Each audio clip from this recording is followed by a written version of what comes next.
You got a little fucking bird in the background? Yeah. Tweet, tweet, tweet, Fuck tweet. that bird. Fuck that bird in particular. Mm-hmm. I could be an Eminem rapper. Yeah, you could. A rapper like Eminem. An Eminem rapper. Rhyming Like a bird in piece of particular. You are a piece of trash. What? I'm not a trash. You're an Eminem rapper. Oh.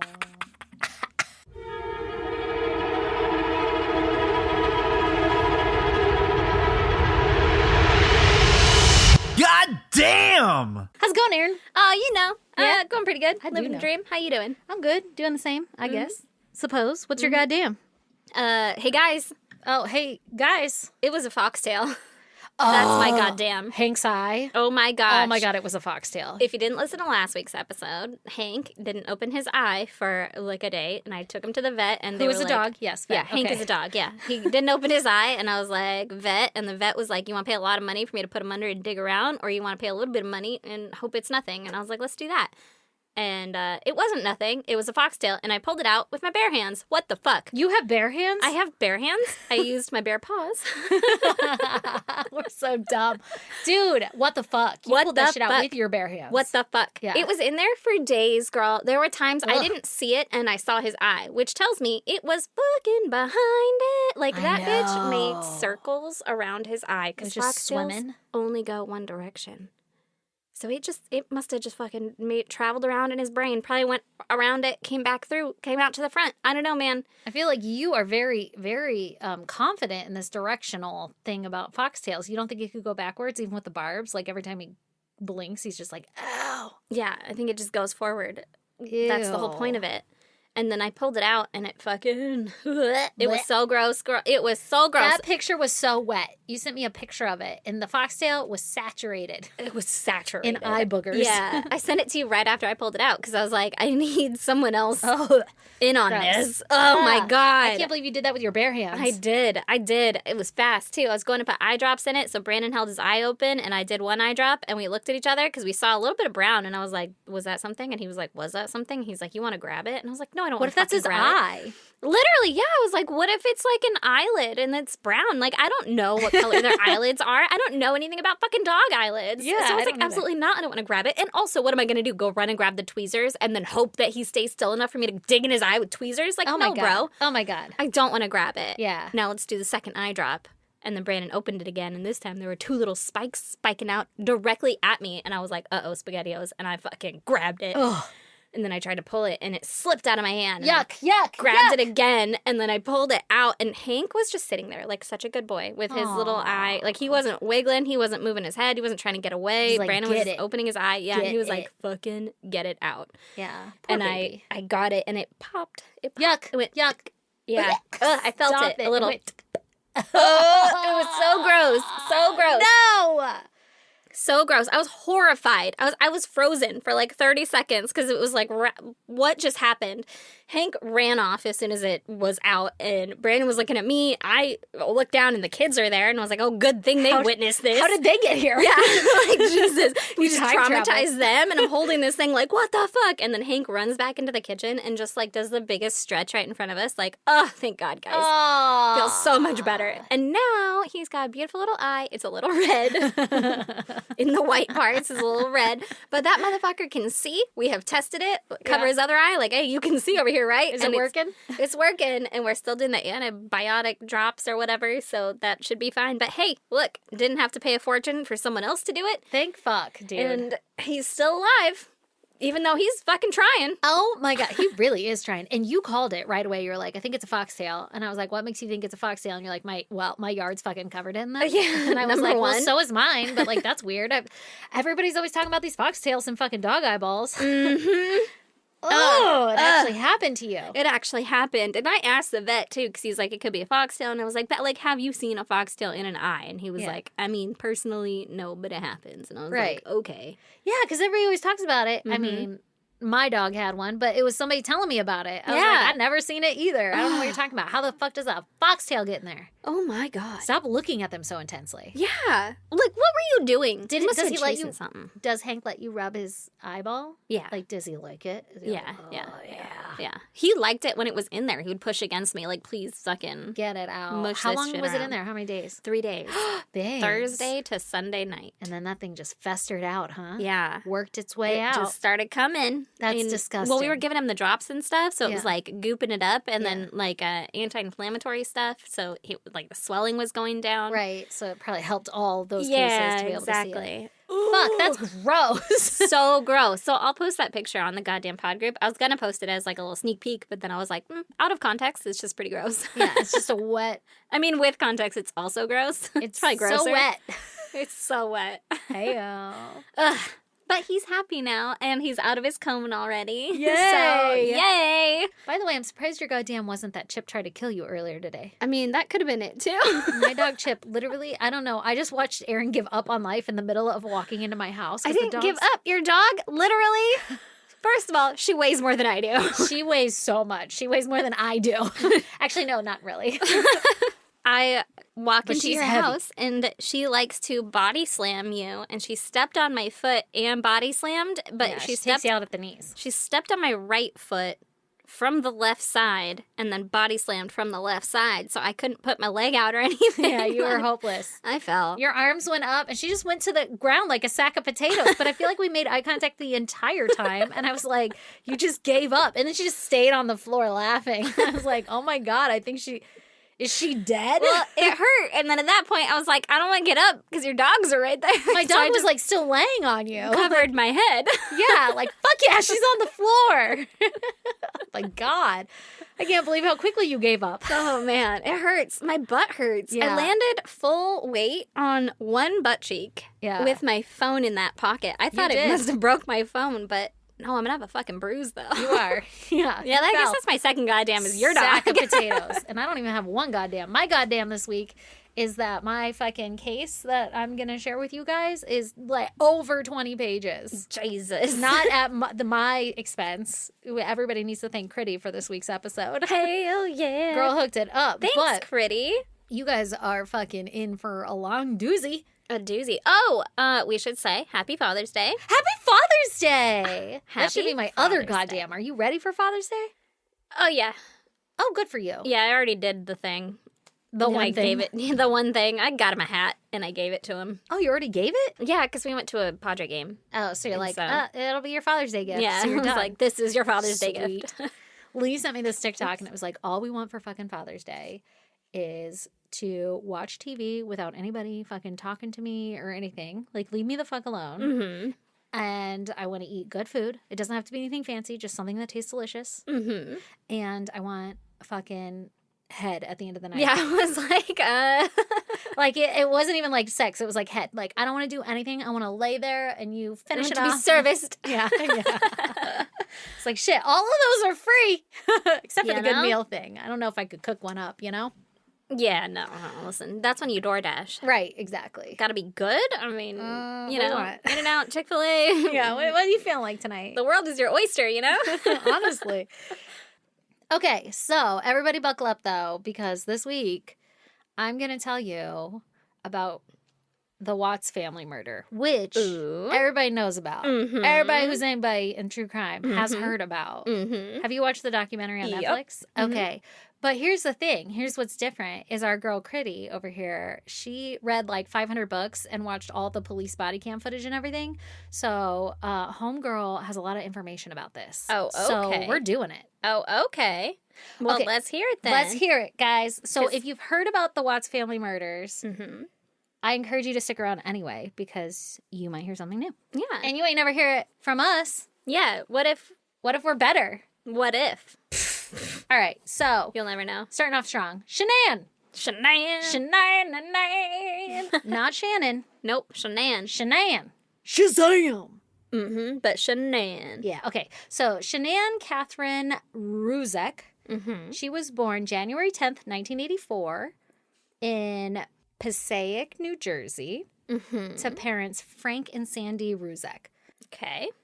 Shanann, she's a Capricorn. She's hardworking, honest, loyal, ambitious, practical, and organized. Oh, okay. They are also known for being determined, enthusiastic, and capable of setting challenging yet achievable goals. I feel like at the end of this entire podcast, if anybody walks away with anything, I hope it's some horoscopal knowledge. Some zodiacal signs. Yeah, they're going to be like, oh, a Capricorn, you say. She must be loyal. I already don't remember everything I named off, but they were great attributes. I've been doing it for longer than you. I don't know any of them. I don't either. They don't stay in my mind. I don't even know what mine is supposed to be. You You're know, a Libra? like what my thing is. I don't either. I feel like you're chill as fuck. You know? Like, But are all Libras? Or is that just a me thing? I don't know. I have no idea. But like anybody else I meet, I'll be like, that my bestie's a Libra. Yeah. Clearly. Must be chill as fuck. Mm-hmm. All right. So Shanann has one sibling, a little brother named Frankie, who was nearly 2 years younger than her. And they were very close growing up. Shanann was not very popular in school, and she was plagued with childhood illnesses, which made her miss a lot of school. Oh, that sucks. I know. And it made her more isolated from her peers. And her parents describe her childhood as being in and out of the doctor's office a lot. And she needed like injections for migraines. I don't know what was wrong with her, but she was sick a lot. That sucks. Frankie describes that he would get into fights on her behalf at school and stuff because like people would pick on her and bully her and stuff. So he was kind of her protector. Yeah. What a nice, good brother. I know, man. Usually when they're close in age, it's like they fucking bicker until they're older. In 1998, when Shanann was 14 years old, Frank, her dad, moved the family to Aberdeen, North Carolina. Aberdeen, where he began a home repair business, and Sandy, her mother, worked as a hairdresser at a salon. All right. Shanann started her freshman year at Pinecrest High School and signed up for beginning acting and began to regain her confidence that she had lost all through childhood. Like, she started to get herself, right? Yeah. Coming into her own. Right. Matt Francis, her 24-year-old theater teacher, described her as very kind and organized and compassionate and a good friend to her peers. Her theater friends recalled a moment where a classmate had spilt a drink on her crotch, and so Shanann took the initiative to purposely spill her drink on her crotch so that, like, nobody would be fucking embarrassed, and I guess the rest of the group joined in. Aww. And all I can think of is, like, they Why? watched Billy Madison also. Oh, I did not. Well, I Think of mean, I've that. seen it, but I don't remember that part or anything. All I was thinking is that sounds like a sticky crotch. Ugh, so hot. Was it If it's water? a hot day. Yeah, if it wasn't Ugh. water. Nobody with a vagina wants their crotch wet. God, no. Swamp vagina? No, thank you. Hard pass. No, but I was thinking of Billy Madison when, like, the little boy pees his pants and then they all splash water on their crotch from the water fountain. I don't know. I've seen them. I've seen it maybe once. Oh, it's another one Maybe. that I've seen, like, on the background so many times. Okay. Yeah. So anyway, basically, she was, like, really kind. Shanann's, like, trying to make everybody feel Comfortable. not embarrassed. Exactly. Comfortable. She knew what it was like to be the picked on one. Right. Matt Francis, the teacher, the theater, the theater teacher, and Shanann became close, and Shanann told him about her awful home life, Oh, no. telling him that her parents were going through a terrible divorce, and she wasn't getting any attention from her father. Aw. Strange thing is that her parents never divorced, and she always had a stable home life, and their family is still together to this day. So I don't know why she was saying that to her theater teacher. Was there ever, like, separation on the horizon? Nah, and it they doesn't worked sound like through it? I don't know, it does not sound like it. And she didn't have a horrible home life. Mm-hmm. Shanann described Mr. Francis as a father figure to her. So she was like confiding in him. So maybe, I don't know. But that's the story we get. Okay. And her family's like, that's weird. But I'm sure. That's weird. We never divorced. Yeah. I don't know why she would say that. Yeah, but I mean, also, if you have dirty laundry, you probably don't want to air it. So I don't know. Yeah, true. Shanann volunteered for many clubs and she immersed herself in extracurriculars at school, spending most of her free time at school. Mm-hmm. During the summer, she got a hostess job at Vito's Pizzeria. Vito's? Uncle Vito! Fun. Yeah. And she made friends with a girl who was 2 years older than her, and she taught her about girly things. So we got that girl influence. Nice. In 2002, Shanann's theater group won a state award for an original production called Maximum Capacity. Oh, shit. And she was feeling really accomplished, right? Was it sold out? It was probably at maximum capacity. That bitch was at max pass. That sure enough was. Let's be saying the biz. Mm-hmm. But basically, like, things are starting to look good for Shanann at this point in her life. Yeah. Right? Like, She's it's having a been- good time. Yeah, exactly. She began dating a boy named Leonard King, and their romance was intense. And shortly after her graduation, they got married. What? Right? Leonard joined the Army as a means to go to law school, and Shanann started college, but she didn't stay long, and she dropped out and got a job selling cell phones and pagers. Okay. Little T-Mobile action. Right? Do you remember that shit? Those kiosks in the mall? Mhm. You can go up and play with them? Anyway. It took a few years, but the romance faded, and Shanann began staying at work late to avoid spending time with her husband. Uh-oh. That's not a good look. No. Mm-hmm. Especially selling cell phones. I just got so caught up. Yeah, I was just Standing really there. closing a sale on this sidekick. Yeah. What year was it? 2002. Oh, shit.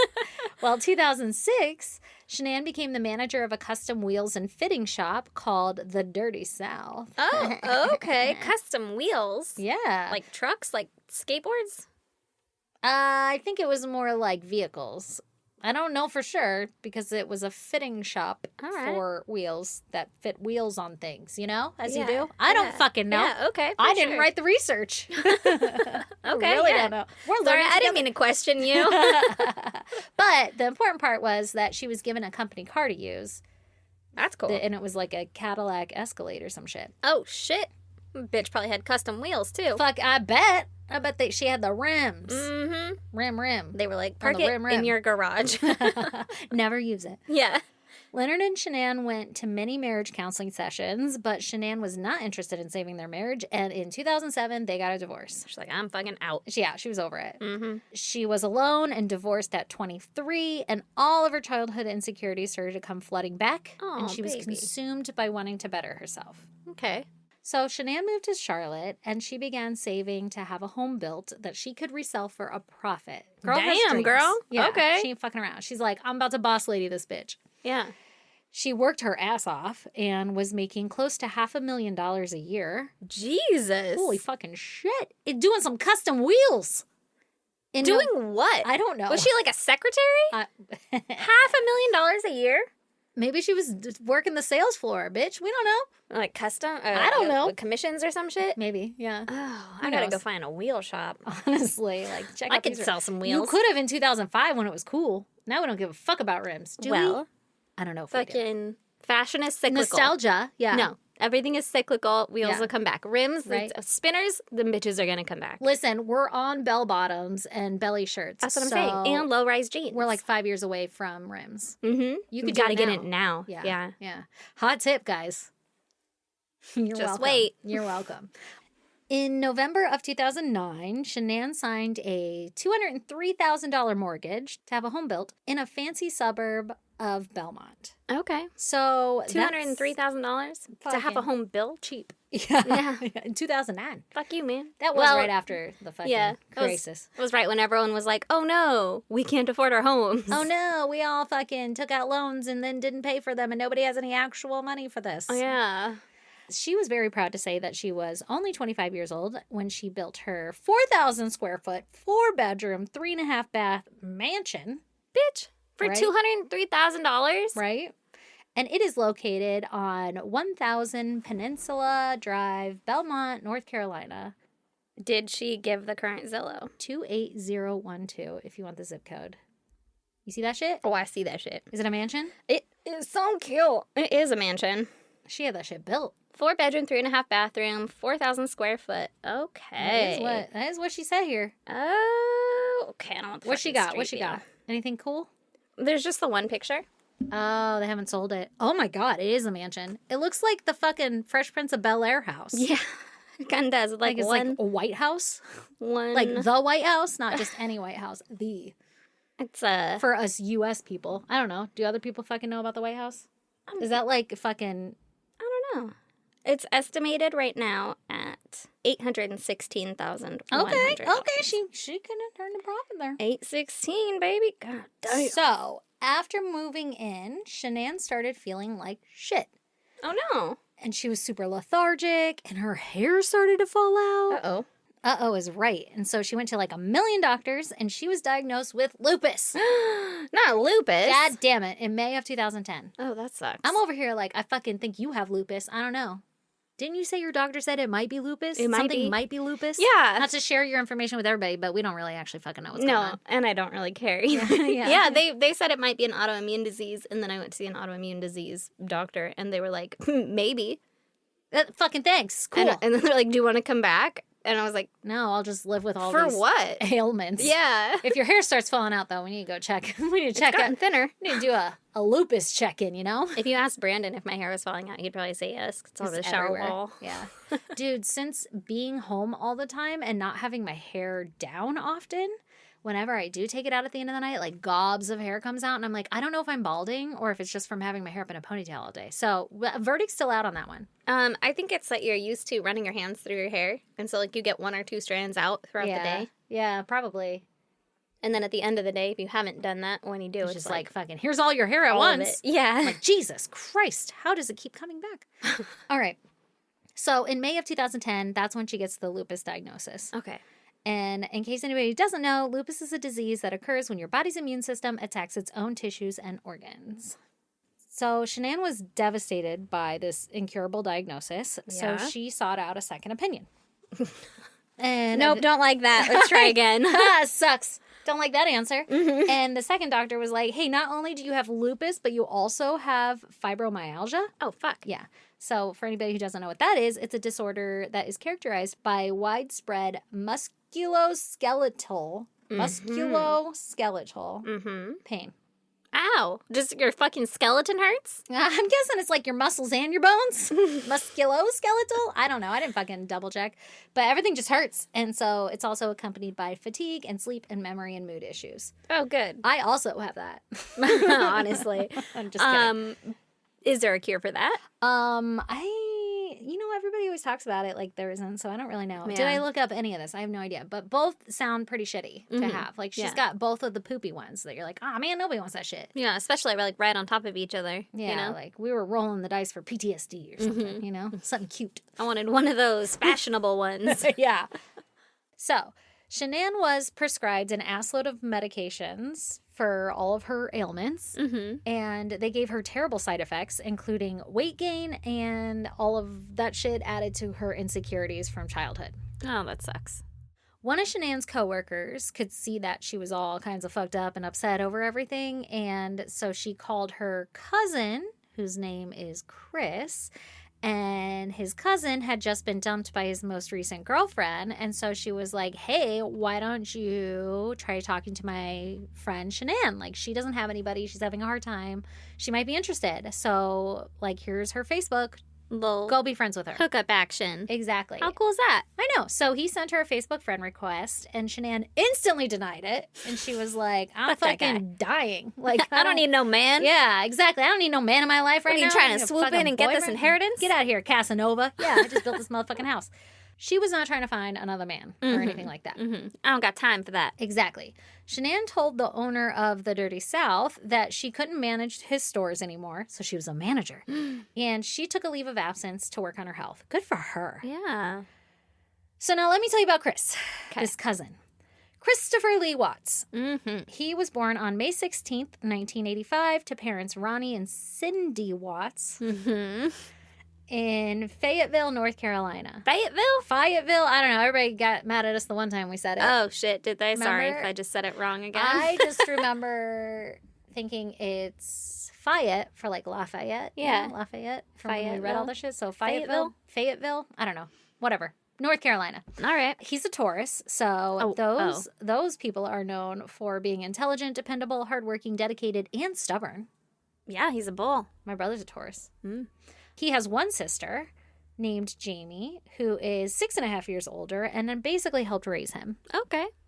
Chris's mother was a secretary and a notary. Nice. And his father was a parts manager for Ford, and they lived a very modest life. Chris played sports all through school, which earned him several awards and trophies. Talk about trophies. What are we doing with these kids and trophies? Do we need a trophy case? What are you doing with all your kids' trophies? What are we doing since everybody gets one?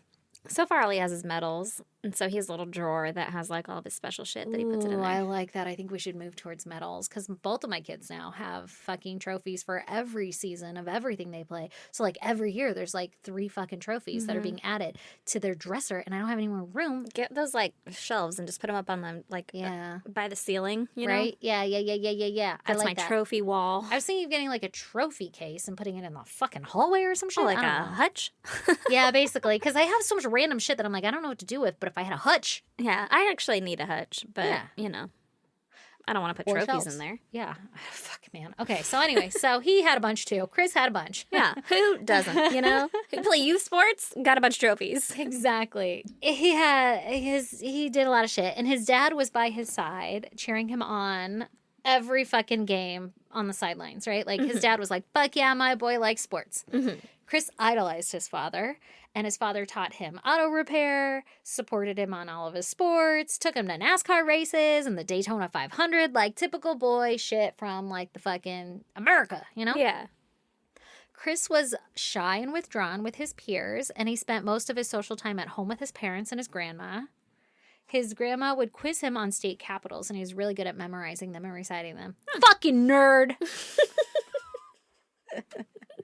I wish you were the one to say that, but since we sound the same, maybe it sounds like you. It's almost like I said it. That's what I was thinking. That and like, okay, humble brag. Jesus. Yeah, Jesus. Every fucking state. Every state? Dude, my kid yesterday was like, Mom, do you know every state of America? Like every state that America has? And I was like, I could probably name them off if I had enough time. And he goes, I know the song. And then he couldn't say a single fucking state. Oh, And no. like, you don't know the song. And then it took all my strike not to sing the Element song to him. Yeah, well, check this shit out. You think you're cool? Yeah, I know harder words. You're still dumb. Oh, God. My baby girl said she was smarter than me yesterday. And That bitch. Yeah, little baby boy was like, no, you're not. Oh, good. He's coming in strong. Yeah, he's like, you're not smarter than Mom. She scoffed, looked at me and went, yes, I am. I was like, She has zero faith in you. I don't have a job, so. Yeah. Like, fuck you. You're I don't fucking have a right. job. You idiot. Oh, my God. Okay, so in high school, Chris was able to take courses in auto repair where his teacher, Joe Duty, says Chris was one of his top students. And Joe described Chris as isolated and antisocial, but he had an encyclopedic. He knew some shit about NASCAR and car mechanics. Mm-hmm. They were like, he's got a touch of the tism when it comes to car stuff. He's like rocking back and forth, and he's like Dale Earnhardt and fucking Like, Jeff he Gordon. can give you all the fucking state capitals, He first could. of all. It's like Juno. He knows how to fix cars. He's pretty hyper-focused on it. So one girl who was self-described as an outcast described Chris as calm and gentle, and they were friends, but they usually didn't discuss anything outside the realm of music or television. Okay. Sounds like your typical high school friendship. Yeah, it was the girl that sat next to him. Like, yeah, we Right. were friends. Yeah, he's nice, whatever. Another former student said that he was very polite and he never lost his temper and he couldn't hurt a fly, which is weird. Weird thing to say.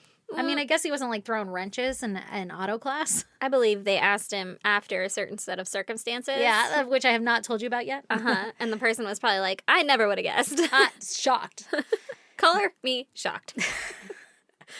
Jamie, Chris's older sister, thought that he was on the spectrum, and she noticed how controlled and meticulous he was about how things needed to be done. And she also had difficulty holding conversations with him that weren't car related. So, Like I said, I think he might be too. I think so too. Chris never rebelled in his teens or caused any trouble for his parents or anything. That's good.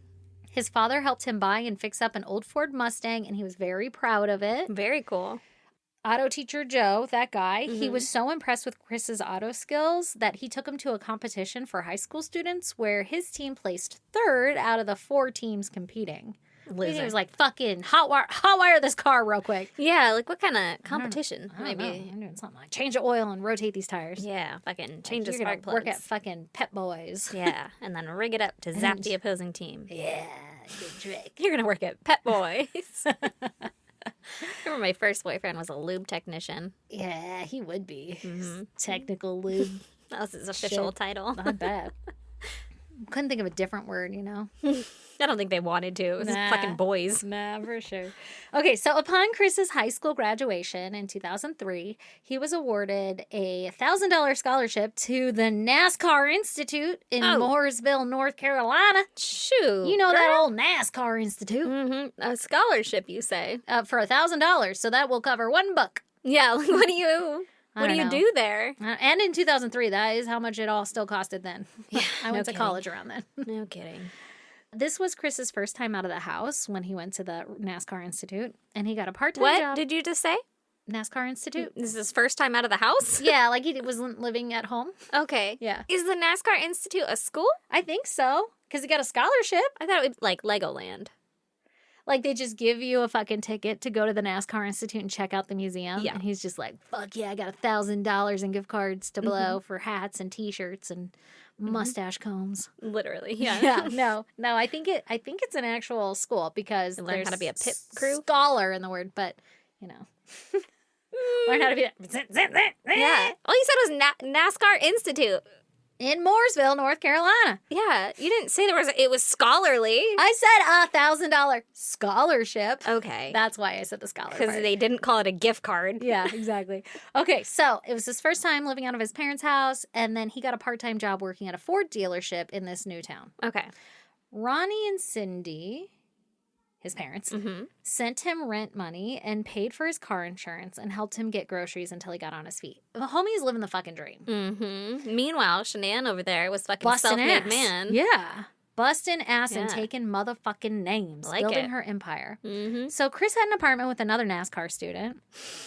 His roommate said he never partied and he only went to school, worked, and studied. So a real joy, this guy. Knew how to have fun. Mm-hmm. Ronnie, Chris's father, did not take empty nesting well, and he missed Chris because they were like best fucking friends, Aw. and he was super depressed without him. Yeah. So Ronnie was like, you know what's better than my son? Cocaine. And so he started doing coke. Oh, shit. Cane. Twist. Yeah. Big twist. And he kept it a secret until he blew through all the fucking money the family had. And then finally his wife confronted him and was like, yo, are you having an affair with a secret family somewhere? And he was like, oh shit, no, I just like cocaine. Oh my God. I know. And they were like, oh, well, that's no big deal. And they had a big old intervention and he stopped cold turkey with the help of his whole fucking family. Oh, you mean, I'm sorry, did I spend our life savings? I Yeah. guess I'll stop. My boo, my boo, my boo. Are we broke now? Yeah, on that note. Then I'll stop. I suppose. Fucking Chris is probably like, if you wanted to hang out, you could have just called. I know, Shit, right? Man. Oh Come my God. move in with me. He's not doing anything anyways. So in 2006, Chris graduated from the NASCAR Institute with honors. Okay. It's all caps, NASCAR. I believe you. I'm just with honors. Yeah. Okay. He was like, Was he one of the few to graduate? There's 6 people in this school. we really need to check out this NASCAR It's not Institute. a fucking school. It's a scam. It's some dude's garage We're talking a lot of shit. that lives in Indiana or some I shit. feel like this is a trade school of some sort. Okay, so he gets a job at the Mooresville Ford dealership as a service technician when he graduates. So you're right. Okay. It is not, I'm guessing, like, you know, it's for cars only. I don't know why I'm saying it like that. It's fucking obviously. They it's probably called don't have it's called veterinary NASCAR. schools there. No. Like, they're like, It's only cars. check out how quick I can remove these stitches. Motors. I'm just going to check your rectal temperature. Oh, God. Give me a warning. Okay, so he sends out job applications after graduation, but the 20-year-old did not get picked up by NASCAR for his dream job, right? Mm-hmm. And he They was were just, like, you graduated with honors, but joke's on you, it's a fake school. joke's on you. I refuse to believe it's real. Joke's on you. I don't actually know how real this shit is, but it sounds semi-real. Okay. NASCAR, you know? Yeah, I mean, I believe that they have a building that they let people come in. But I can't believe that there's, like, not a guaranteed job, you know? 100%. Yeah, like, it's if like you're going to go to a work for scam. NASCAR, there should be a job placement. Right. Also, right. if your scholarship is only $1,000, your course is 2 semesters long. It's changing oil and, you know, Yeah, whatever else they exactly. fucking do on NASCAR. Tires. Left? I don't know. Tires and windshield wiper fluid. Okay. Ooh. I don't know what they do on I pit bet they don't stops. even have windshield wipers. That would slow you down. But so do bugs. I don't know. Honestly. I don't know the answer. Bugs will make you less aerodynamic. I don't know the answer, guys. I bet he does because he went to school for it. So he was very disappointed that he did not get his dream job, and he bottled it up, and he saved his money. And he bought himself a hot rod Mustang and saved for his future. That's what he did. He was like, fuck yeah, let's do this shit. Okay. So he met a woman who was much older than him, and she had just gotten out of a messy divorce, and she kept him around for a couple of months, and then one day she just left him for another guy, and he just brushed it off. This is when his cousin was like, hey, Chris, I know a chick named Shanann who just got some shitty news and could use a little sunshine in her life. And he was like, sure, let me friend her on Facebook. And she said, no. Okay, so now we're all together, right? Okay, yeah. When Shanann denied Chris, he just immersed himself back in work and he saved up his money. Like, he wasn't out scouting out other girls. In 2010, Shanann was at the lowest point in her life. So this is like fucking 4 years later. She's at the lowest point in her life, and she was trying to manage her new life with the chronic illness, and she was constantly at the doctor's office. She noticed on her Facebook another friend request from the same guy, and this time she decided to message him back. My bad. He messaged her 6 months prior, not 4 years. Oh, okay. That would be a long time to remember that somebody tried to friend you on Facebook. Yeah, I was like, she must have recognized that profile picture. Yeah, he must have been really fucking working with something there. No, it was 6 months later. He tried to friend her again. And that time she was like, all right, let me check out this guy. And so she talks to him and starts messaging him on Facebook. Where all good relationships start. In 2009. Shanann set up their first date at the Epicenter movie theater in Charlotte, which I guess that's one of those like classy movie theaters where there's like a doorman and they serve cocktails and entrees and shit during the movie. Okay. So cool. She knew the venue, so she dressed up for the occasion. She was like, I'm going on a first date. I'm going to look fine. Yeah. Well, homie, Chris over here, he thought it was just like a normal movie theater, and so he showed up in a t-shirt, camo shorts, and some DC shoes. And he was so nervous that he couldn't eat. And she called him like a bird, like you eat like a bird. And they had very little chemistry. And the night was super awkward. It was a really weird first date. I mean, a movie theater really isn't a good place to have a first date. No, you can't talk. No. Yeah. I mean, it'd be good if you like knew each other and had already had that talk, like a second or third date. But Chris called Shanann days after the catastrophic first date and invited her to go to a Kid Rock concert. And she agreed to give him another chance. Okay. And again, weird second date. You can't talk. Yeah. What if she doesn't like Kid Rock? That's very specific taste in music. Well, I mean, maybe they're not destined to be with each other. Yeah. If you don't like Kid Rock, according to him. According to him, yeah. So he was nervous again and forgot his ID in the car when they got to the front of the line. Fucking nightmare. This is my nightmare, by the way. Oh my God. Get all the way there and you forgot your fucking ID. You didn't do a pat down when you were in line? I will stab you myself. Honestly. And just go in and leave you. But not you, but if it were him. Yeah, but like if you're on a second date with someone where the first date kind of sucked, I'd be like, I'll just find you later. Yeah, call me when you get in. I have to pee. Oh, I didn't hear it. Bad. Yeah, exactly. Like, oh God. So he ran all the way back to the car, and then he came back all out of breath and like drenched in sweat. This poor guy. I feel kind of bad for him. Like, these are really terrible dates, and it was like gross, but whatever. She agreed to see him again. Ugh. So months later, they were on a date in Myrtle Beach when Shanann had a lupus flare-up, and she was grateful that he the date short. Oh, he better. Fuck, man. Wow. I know. I'm in so much incredible pain, and you stopped the date for me. The bar is so low. Thoughtful. I know. Yeah. So I guess that on the way back, there was like a 3-hour drive, and he had to pee really bad, but he let her lay in his lap because she did not feel good. And so she found that very charming. Even though he had to pee. Right. And so she was starting to fall in love with him because she was like, wow. Sacrifices that he makes. Honestly, I probably would be impressed with less. So, honestly. Hashtag being a chick. So I'm only very skeptical about all of it because I already know the story. So. Right. Oh my God. I will never let Lee ever live down this one time when we were early dating, whatever, and Arby's had like the 5 for $5. Oh, yeah. Where you can get 5 things for $5 total. So we would get like fucking 4 roast beef sandwiches and then a thing of curly fries. And so we pull in and he's starving and he's like, what do you want? And I was like, I don't actually like Arby's. Red flag 1 for him because he loves it. And I was like, I'll just take their curly fries because their curly fries are awesome, right? So homie gets his 4 sandwiches and curly fries. He ate all the fries. I was on a fucking double date with your husband. I wasn't there, though. You weren't. Bitch. Yeah, that's why your date sucked. Dude, and those two were up front, and there's Lee just eating all my goddamn french fries, and I'm sitting in the back like, he must have got 2 fries. And then we got there, and I didn't have any motherfucking french fries, and he ate them all. There was like 1 in the bottom, and I was like, that was my entire meal. And he was like, ha ha ha, sorry. Yeah. And I fucking married that monster. I know. I'm aware. If he ever I'm aware. does anything to you, I'm going to say it at your funeral. Be like, Yeah, I should have fucking known. If I had been on that date, you guys wouldn't be together. Yeah, we would, because you would have been on a date with your husband. Yeah, but we weren't together at that time for a reason, would probably. have helped me yell at him. All right. Ready? Mm-hmm. So, Myrtle Beach, she's falling in love. Mm-hmm. While they dated, Shanann went back to work part-time at the Dirty South. Mm-hmm. And she also started a side hustle as a photographer. Okay. I have no idea if she was good at taking pictures, but it sounds like it.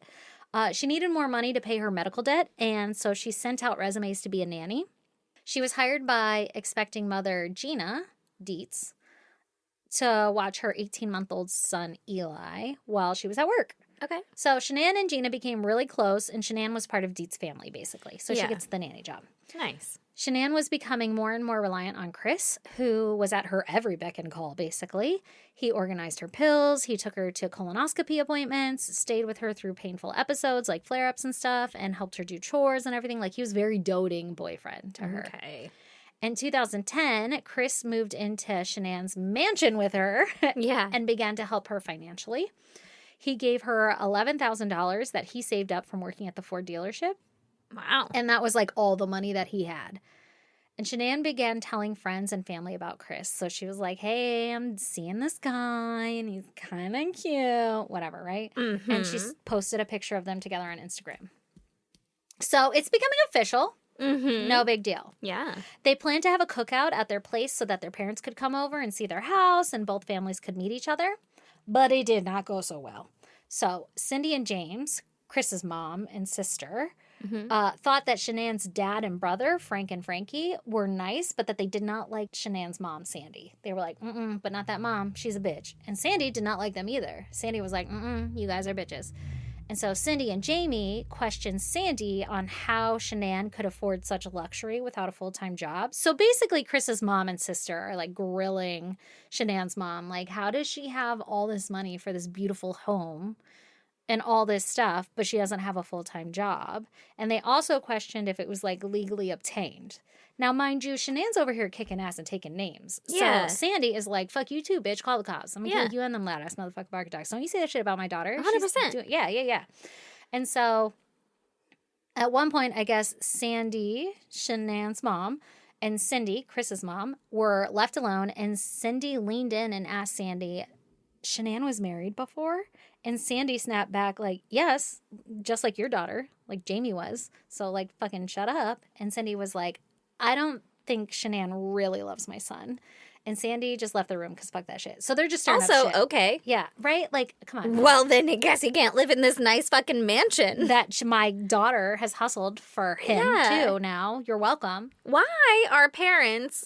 So involved. Why do parents feel so entitled to have any kind of say in who their child is dating? I kind of get the vibes that maybe Chris's parents were actually pretty controlling because he had never done anything on his own. He was shy and quiet and all that other stuff. Uh-huh. And there is mentions of like religion, which not to say every religious parent is very strict or anything like that, but I'm taking my own suspicions and putting them together and thinking that nobody will ever be good enough for Chris, you know? Mm-hmm. Like Chris's dad is like, that's my best friend and I'd rather do cocaine than be without my son. That's pretty extreme.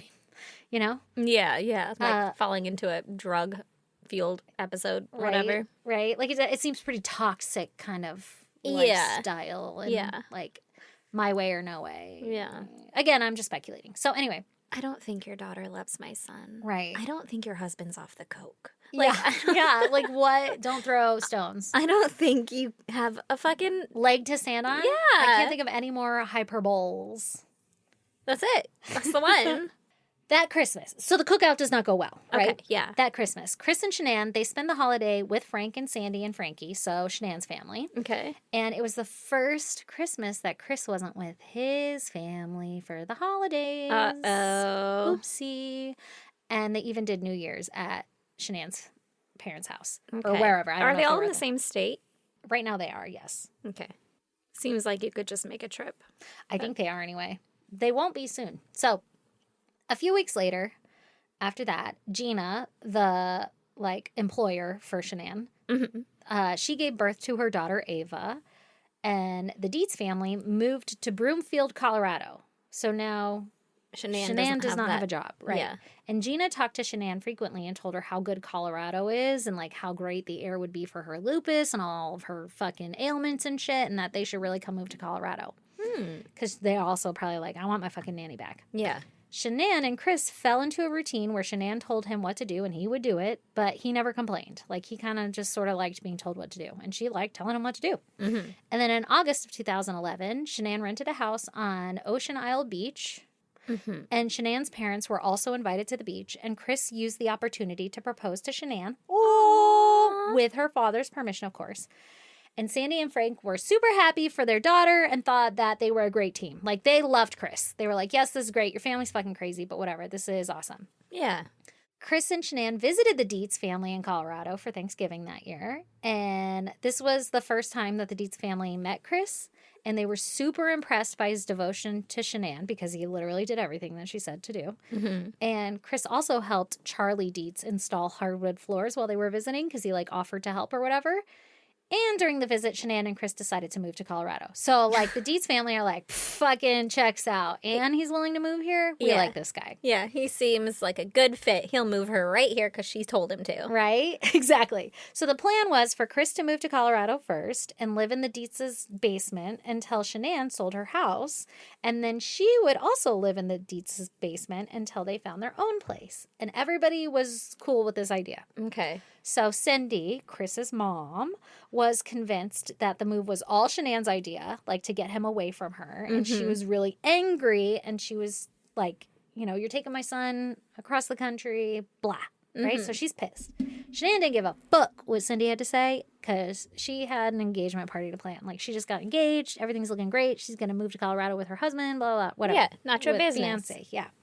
So Jamie, Chris's sister, was assigned the job of mailing the invitations and to order gluten-free food for the engagement party. Okay. So she's like, hey, I want to help, whatever. And she's like, okay, you do these two things. You mail out these invitations and you get food. And it has to be gluten-free because Shanann could not eat gluten because that was one of her fucking ailments. Okay.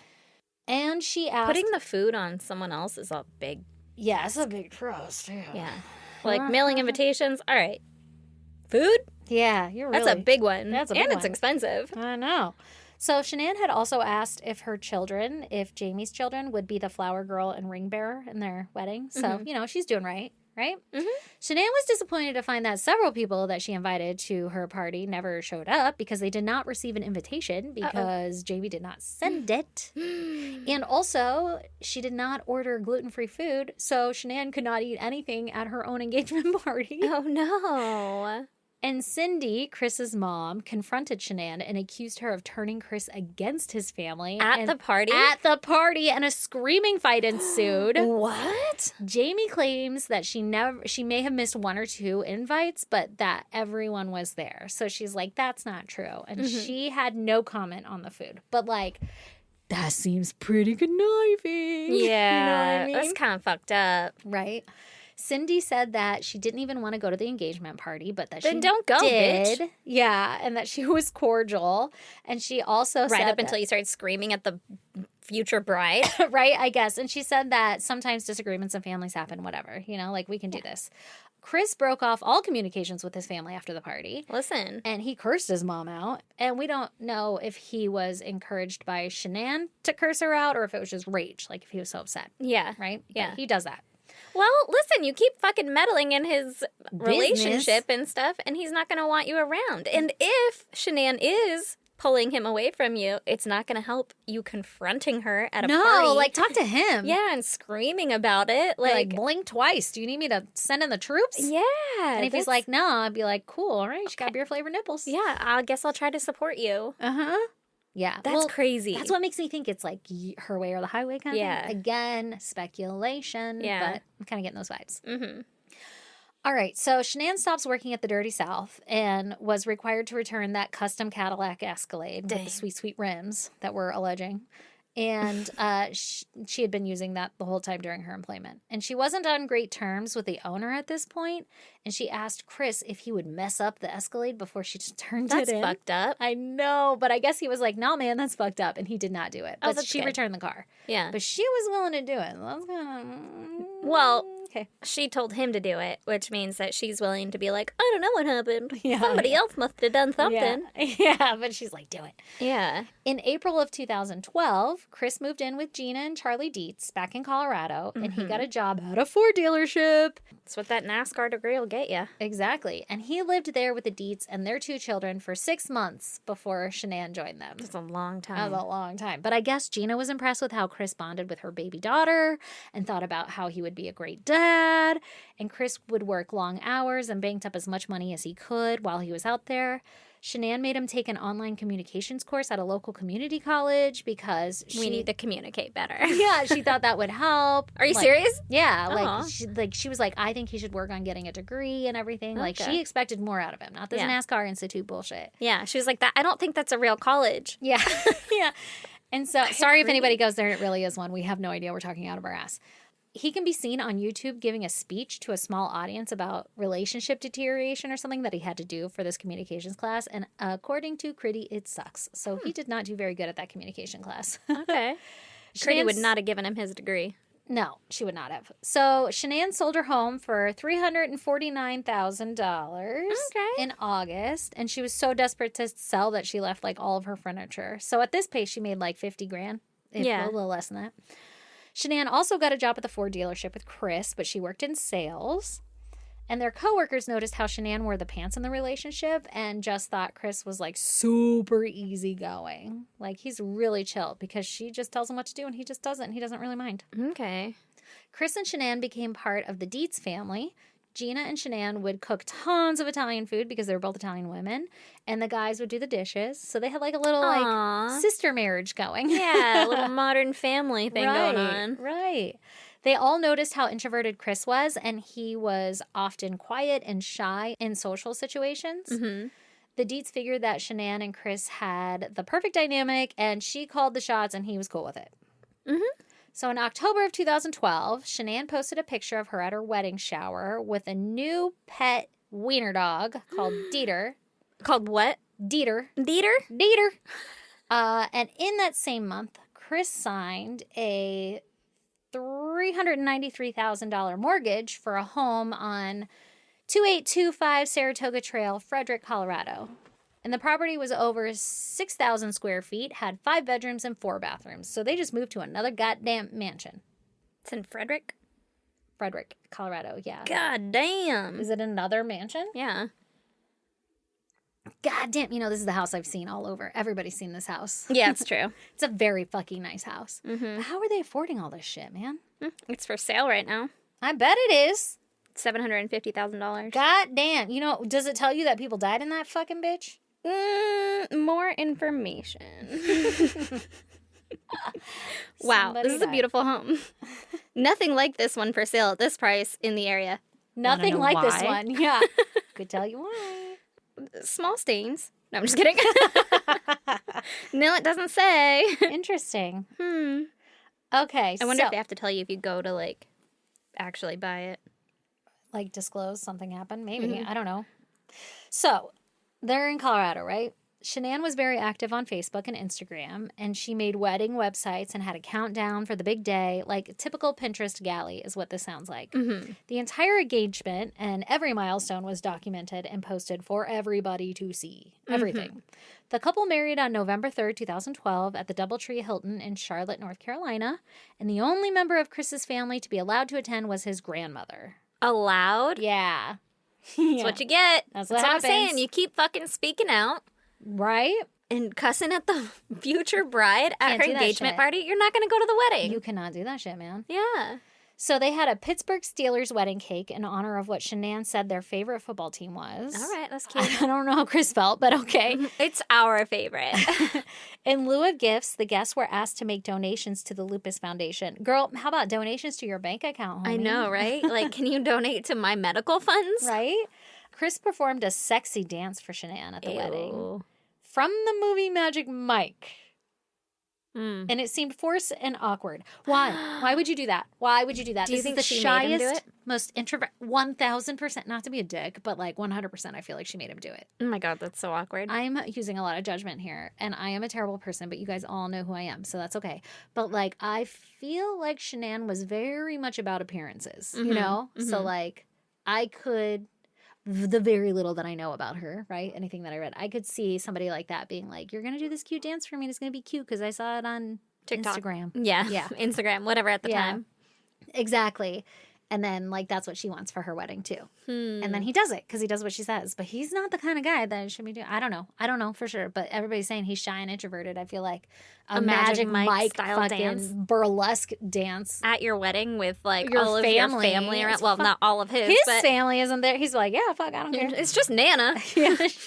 She's seen my pee-pee Grandma before. watching him grind on her. That's fucking weird. Okay, so they had a short honeymoon in Myrtle Beach, and they went back to the Dietz's basement, basement, Didn't they just buy a house? to wait for their home to be built, because I guess that home was being built. Oh, okay. Oh, okay. Within months, Shanann and Chris moved into their new home and decided to start a family. There were complications because Shanann's lupus and everything, and she tracked her cycle and had to take fertility drugs and all that shit. And months later, they still had no luck, and Shanann surprised Chris with a $7,000 supercharger for his Mustang on his birthday. Jesus. And that night, they conceived. Ew, that's all it That's how to took. do And he it. was like, it's actually the car that gets me going. What's a supercharger? Because I'm not a car. Like a turbo something. Like it makes it go fast. Yeah, it makes the whistle go. No, it doesn't. I don't know. I think it's just like a turbo. Oh, okay. I don't actually know that, though. All right. I didn't go to NASCAR University or whatever. And That shit you... is supercharged. Do you have to charge it? I don't know. Somebody's like screaming. Somebody is. But anyway, they made a baby that night. So when Shanann was 3 months pregnant, she began working nights in a call center at the pediatric hospital Gina worked at. Girl is like a jack of all motherfucking trades. over here. Apparently. Chris began to suffer from carpal tunnel syndrome from the repetitive mechanical work that he did on cars. It's because they didn't give him a whoop, whoop. He had to do it by hand. Poor guy with a fucking socket wrench, like a loser. Either that or he had carpal tunnel from fucking wanking it. I Well, don't he know. probably wasn't doing that. They're trying to conceive. That's you know? true. That's true. So Shanann announced that Bella Marie Watts was coming to their family that Christmas. So sweet. Yep. So I guess, Bella, because the Italian word for beautiful, and then Marie was Sandy's middle name, which is the mom. Yeah, Sandy. And like yeah. everyone's middle name. Yeah, 100%. My Like middle one name. in 4 people's middle name is Marie. Everybody in this room has the middle name of Marie as well. It's true. Yeah. With ya. 2 and 2 people? Didn't need to explain that one, did I? So Chris reached out to his parents to tell them he was going to be a dad, and they made peace with each other, and it had been over 2 years since they last spoke. So they're like, oh my God, you made a baby, we love you. Shanann went crazy shopping for this baby, and she made sure that the baby had everything she would need and more. Okay. And they were racking up tens of thousands of dollars in credit card debt without a second thought. Uh-oh. And Shanann controlled the finances, and Uh-oh. Chris kept blindly trusting her judgment. Uh-oh. But girl knew how to spend some money, it sounds like. Mm-hmm. She also knew how to make it, though, so... That's true. Preach, girl.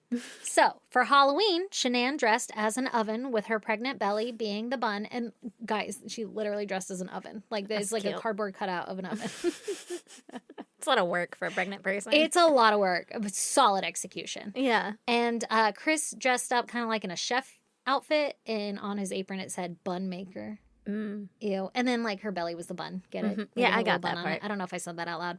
So, for their first wedding anniversary, the couple threw a baby shower. That's cute.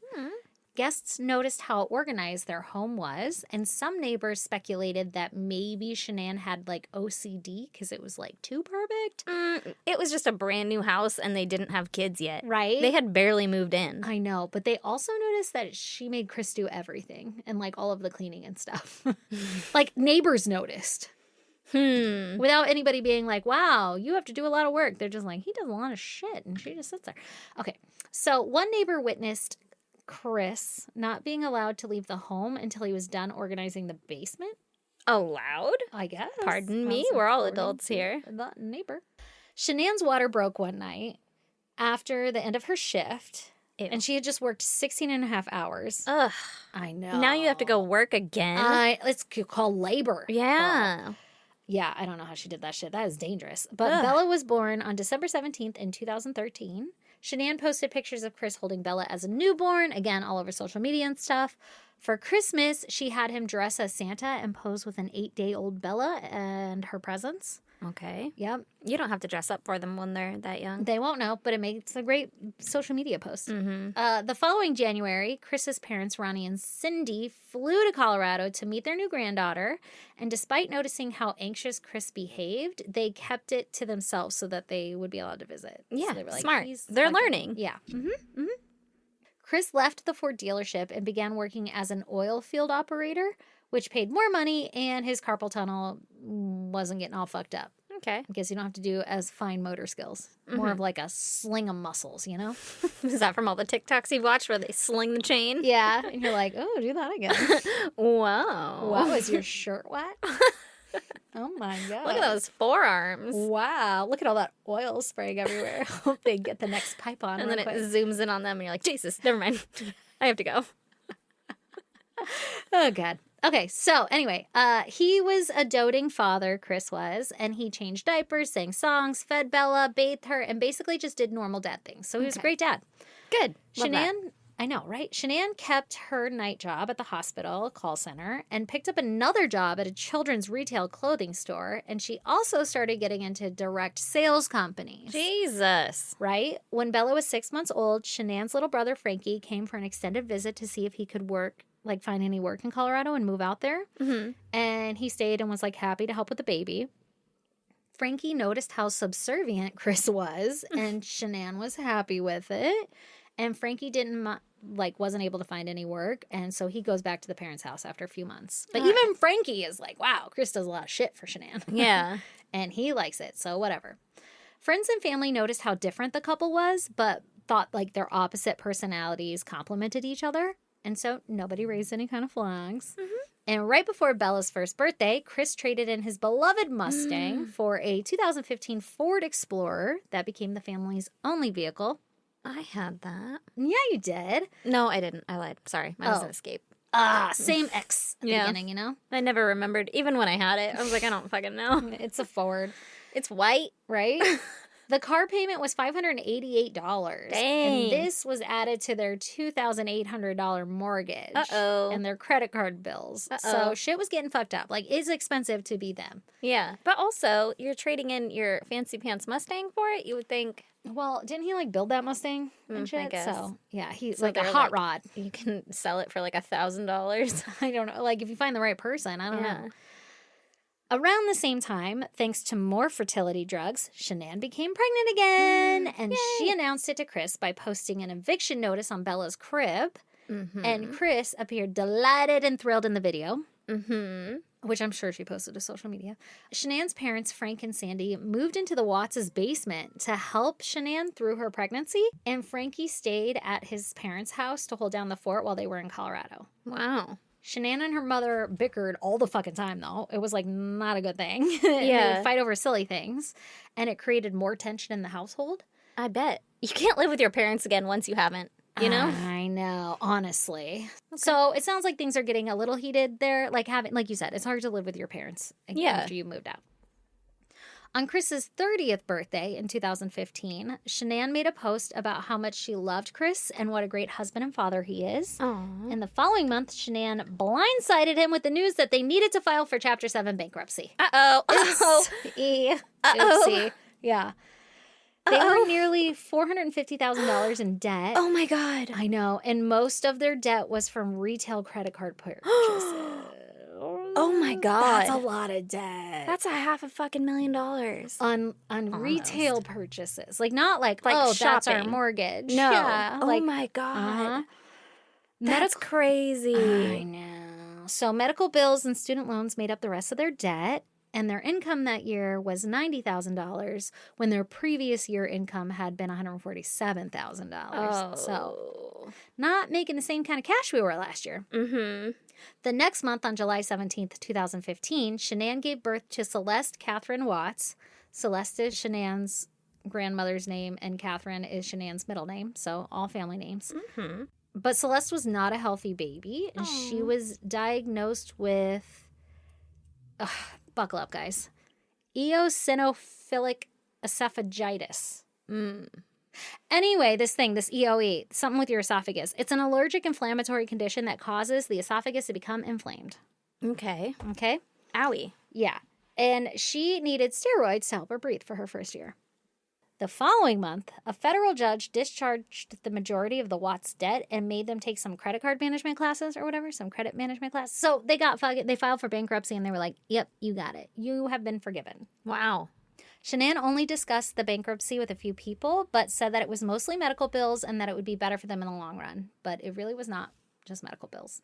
I mean, they already bought their house, I guess, so they won't need to buy another house in the next 7 years. So go for it. Yeah, it is better in the long run. Jeez. Chris never told anybody about the bankruptcy, but again, it's like, who you telling? So Yeah, right. He wasn't allowed to talk to anyone.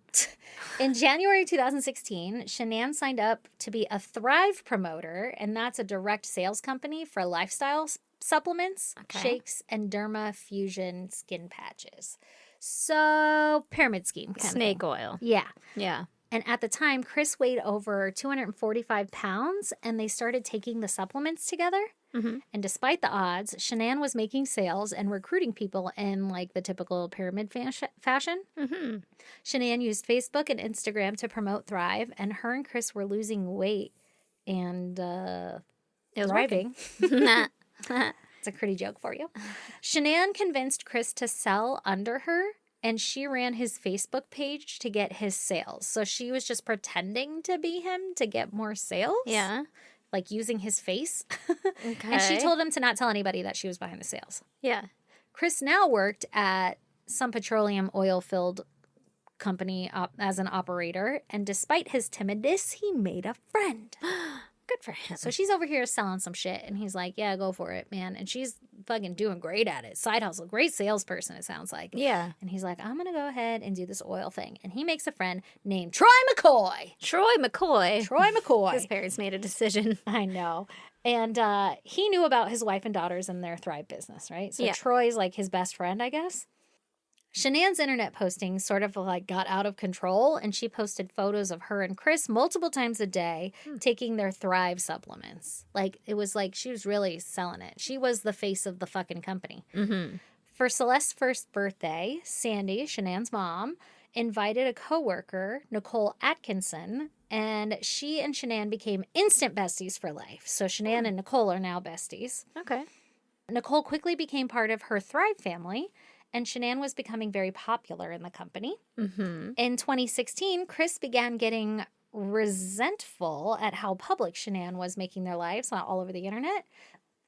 But he didn't say anything to her because he knew it was like really important for her business. Yeah, that's hard. Yeah, but she was like staging photos all the time, and he was like, this is super annoying. And like she would post all about whatever is going on, you know, like just very in the public eye, and he was quiet and didn't want that. Yeah. But it was making the family more money, so he's like, all right, whatever. Around that same time, Shanann enrolled Bella, who was 2 years old, in private preschool with a tuition of $250 per week. A week? And they just filed for bankruptcy. Oh my God. I know. Like most parents with kids starting school, Shanann was in and out of the pediatrician's office for a flurry of viruses and illnesses for months. Mm-hmm. And she posted about her children's health along with her Thrive promotions all over her internet shit all the time. And Chris had gotten a shoulder-to-shoulder Metallica tattoo during this time as a tribute to his favorite band. So they're really not doing smart things with their money. Not to say medical bills aren't smart, but you know. No, it doesn't sound like it. Still. But $250 for 52 weeks a year, they're not making that much money. $250 a week. A week for private 52 school. weeks Yeah, a year. yeah. Like, you're not making enough to support that. Maybe she was at Thrive. Shit. Maybe, I guess. So... I feel like you should live below your means once you filed for bankruptcy. Yeah, for a minute? Like, yeah. live that way for a minute. Learn, you know? Yeah. Right? Well, Shanann's oversharing on Facebook paid off because she earned an all-expenses-paid trip to New Orleans on behalf of Thrive. Oh, that's fun. So the company was like, you have sold so much shit. Come on over. And there was a Thrive-sponsored masquerade ball, and they all got to attend, right?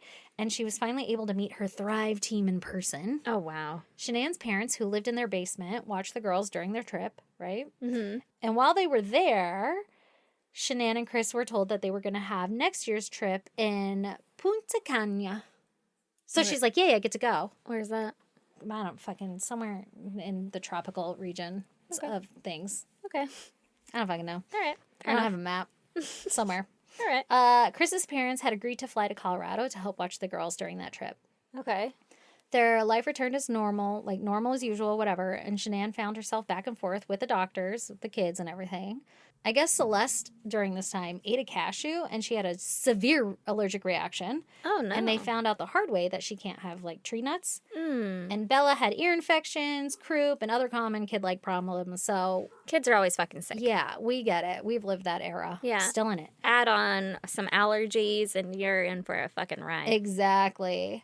So Chris was losing weight. Those supplements were helping, and he was working out and eating healthier, so I'm sure that helped as well. Mm-hmm. And, like, Shanann was, it sounds kind of like she was, like, telling him, like, you gotta live this lifestyle, you know? Like, yeah. you have to lose weight for this. Yeah, we are the face for this. So, and he was doing it really well. He got, like, in the best shape of his life. And then in January of 2017, Cindy and Ronnie arrived in Colorado to watch the girls for the Punta Cana trip, right? Mm-hmm. And Shanann took the opportunity to sign Chris's parents up for Thrive. And his mother said that it made her feel jittery. Like, they were like, okay, yeah, sure. And she was like, this shit does not make me feel good. It's probably like caffeine and shit. I don't Doesn't make know. you shit and give you energy. I don't know, yeah. Once Shanann and Chris left, Cindy and Ronnie took the girls and kept them upstairs, away from Frank and Sandy, who still lived in the basement. Oh, that's weird. Yeah, so that's like recipe for a disaster. Yeah, that seems awkward. First of all, two couples that don't like each other already, living in the same house. Why did they have them watch the kids, you know? It's Yeah. like they're already here. Anyway, maybe they were back-to-back trips. I don't fucking know. That's weird. Sandy, Shanann's mom, was like frantically texting her while on this trip, saying that there was a screaming argument in front of the girls, and the grandparents were yelling at each other in front of the girls. And Oh my God, do better. I know. Fucking figure it out. You're a grown-ass adult, all of you. Whole 4 fucking grown-ass people I can't know. get along in front of children. Honestly, I know. I guess Shanann told her mom, like, just fucking figure it out, and we'll handle things when we get home. Same Yeah, like what you're else are you saying. going to say? Okay, go to your rooms. I know. I'm not your right? fucking parent. Figure it out. I'm not your fucking parent. Figure it out. But that was the last time that Sandy actually got to speak to Cindy, which I think is probably okay. Yeah, yeah. Weeks after Chris's parents returned to North Carolina, Shanann's parents moved out of her basement, and she told friends that her brother Frankie was having trouble holding down the fort back in North Carolina, so that her parents had to move back. But it felt pretty sudden to Shanann, and her feelings were kind of hurt. So maybe that had something to do with it, that argument and everything, because they left pretty abruptly. They didn't need to be there. Honestly. No. It's weird. Figure it out. Yeah. You already have a house. Yeah. Like, I don't know, man. When there's arguments and stuff and Yeah. everything's not kosher. Come Okay. stay for a week every couple of months. Right. I'll use your help. So the next time that Chris's parents come to visit the girls, Shanann made it very obvious that she was not happy with them because of that argument. Mm-hmm. Cindy said that it was like nothing they did was ever good enough for her. Shanann's post got kind of weird, and she started writing notes to herself saying they're from Chris and shit so that she could take pictures and like post about them. So like really fake, it sounds. Yeah. She was actually becoming successful with Thrive, and she quit her job to devote herself full time to direct sales. Wow. So it was working for her, but she was just basically making shit up. Yeah. Which, Right. I mean, Do so are what you gotta marketing do. people, you Yeah. know?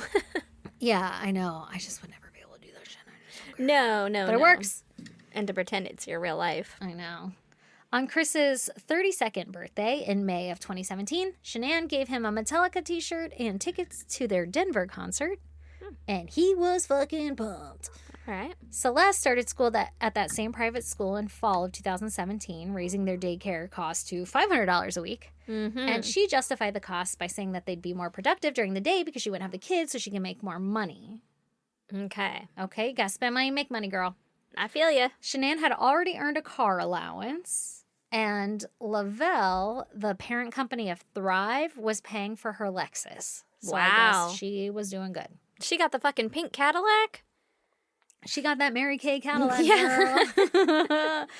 With both girls in school now, the hospital visits increased, and Shanann's hospital bills and Facebook posts were also increasing. Mm-hmm. A month later, Shanann decided to have arthroplasty to fix her degenerative disc in her spine. Ow. And I guess it helps with migraines because she was Okay. getting migraines. This surgery was going to cost the couple $25,000 out of pocket. Mm-hmm. And one of her Thrive friends came to stay with her and help her through the surgery during her recovery and everything. And the duo drove to Las Vegas for a Thrive event, leaving Chris to watch the children. Girl, you just had surgery, my friend. Yeah. Like, what are we doing at a Thrive event? Embarrassed by the neck brace that she would have to wear at the event, she made her best of the trip by telling people that she got bit by a shark. So had to wear a neck brace? I don't know. That's not Like how. in the neck? Do they go for the neck? I don't think much people survive from that one. I don't know. Yeah, sharks usually take a chunk. They don't, like, break a bone. Right? Maybe it was a joke, you know, like, you should see the other guy. you Yeah. know? A woman by the name of Nicole Kissinger, she began a contracted position at the office where Chris worked back at fucking Ford. No, this isn't Ford anymore. This is the oil field thing. So she was working as a contracted position there in the office, and he noticed her, but they didn't speak. Chris just kind of stared at her any chance that he could get. Like, he fancied her. Yeah. And all of his coworkers, I guess, made lewd comments about Nicole. Oh, that's nice. I know. To Chris be a had woman in a male-dominated field. fucking preach. Yeah, I know, right? So Chris had lost so much weight at this point that his wedding ring didn't fit anymore, so he didn't wear it. Uh-oh. On October 12th, 2017 of that year, Shanann and Chris went to Puerto Vallarta, and it was another Thrive trip that was all expenses paid. Wow. And this is the 4th trip in that year. So, like, they're going on a lot of fucking trips. Yeah. Shanann's mother flew in from Colorado to watch the girls, and the couple had a great time. And so Christmas rolls around, and Shanann's Christmas tradition of forcing Chris to dress up like Santa and visit the girls had, like, catastrophic results that year. Uh-oh. Because Celeste was just screaming and having a tantrum the whole time, and Bella was scared and shy when she saw Santa, and Shanann had, like, her phone recording this all for all of her viewers to watch or whatever. Mm-hmm. And You can't post that, though. it wasn't going right. Yeah. So when I guess when Santa walked in, aka Chris, she asked Santa, like, where's your phone? So, like, we could take pictures because my phone's recording shit, you know? Mhm. And he was like, oh, I left it in the garage. And during the, like, recording, I guess Shanann looked at the camera and was just kind of like, he's a genius, you know, like kind of giving him shit. Mm. Shanann spent a few minutes trying to get the girls to cooperate before telling them that Santa had to leave and sending Chris back into the garage, ultimately ending the whole thing. So, like, it did not go according to plan. Okay. Ruined her whole fucking Post. video. Yeah, what am I going to do with this now? Shanann sold over $700,000 in Thrive products Damn. in the year of 2017.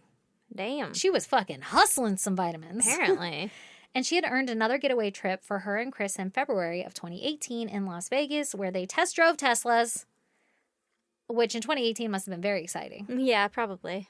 Shanann considered trading in her Lexus, but was more interested in an Audi. Shanann was earning $60,000 a year selling Thrive. Even though she was selling $700,000, she was only earning $60,000? That's crazy. Damn. And Chris was making $62,000 a year, but the family were still living, like, way beyond their means, and they were drowning in debt. That's why those fucking pyramid schemes suck, guys. It's a pyramid. Yeah. You have to have made a $700,000 for someone else. big base. Yeah. Big base. So they were 3 months behind on their mortgage, and Chris took out $10,000 out of his 401k as a loan to help catch up on bills and stuff. Mm-hmm. Shanann scheduled the girls to both get an adenoidectomy. I guess you get your adenoids removed or some shit. Some shit in the back of your throat. It's like your tonsils, but not. Okay. And so they had that shit removed in March of 2018, and Shanann began to plan a long summer vacation to spend more time with her family. Probably because she ain't got no goddamn money. Mm-hmm. Listen. Just like, I gotta stop working so I can make money. Or at least save it. Right? In April of 2018, Shanann flew to New Orleans without Chris for a Thrive event where Shanann was featured in the company magazine and was presented with an award from Lavelle founders. Because they're like, this bitch sells a lot of goddamn money. Give her more than 65. You could have gotten a regular job for that. You know? I know, right? Shanann had a great time with her Thrive family. Maybe it was also commission-based. I don't know. But anyway, she had a great time with her Thrive family, and she spent the day at training sessions and social events with her team at night and all that stuff. Like, this girl was about it. Yeah, she's living that life. I know people like that, too, and I'm like, I just don't have the same gene. Desire? Yeah. No. Not at all. So Chris was starting to resent Shanann for the way that she was treating him, and he was like starting to get upset with his daughters because they were starting to mimic how she treats him too and treating him that same way, and he did like everything for everybody, so he's like, this is some bullshit. Shanann and Chris had talked about trying for another baby and hopefully getting a boy without any fertility treatments or whatever, right? And so they gave it a shot, and the couple conceived a child that month. So Wow. who knew? Who knew that could happen?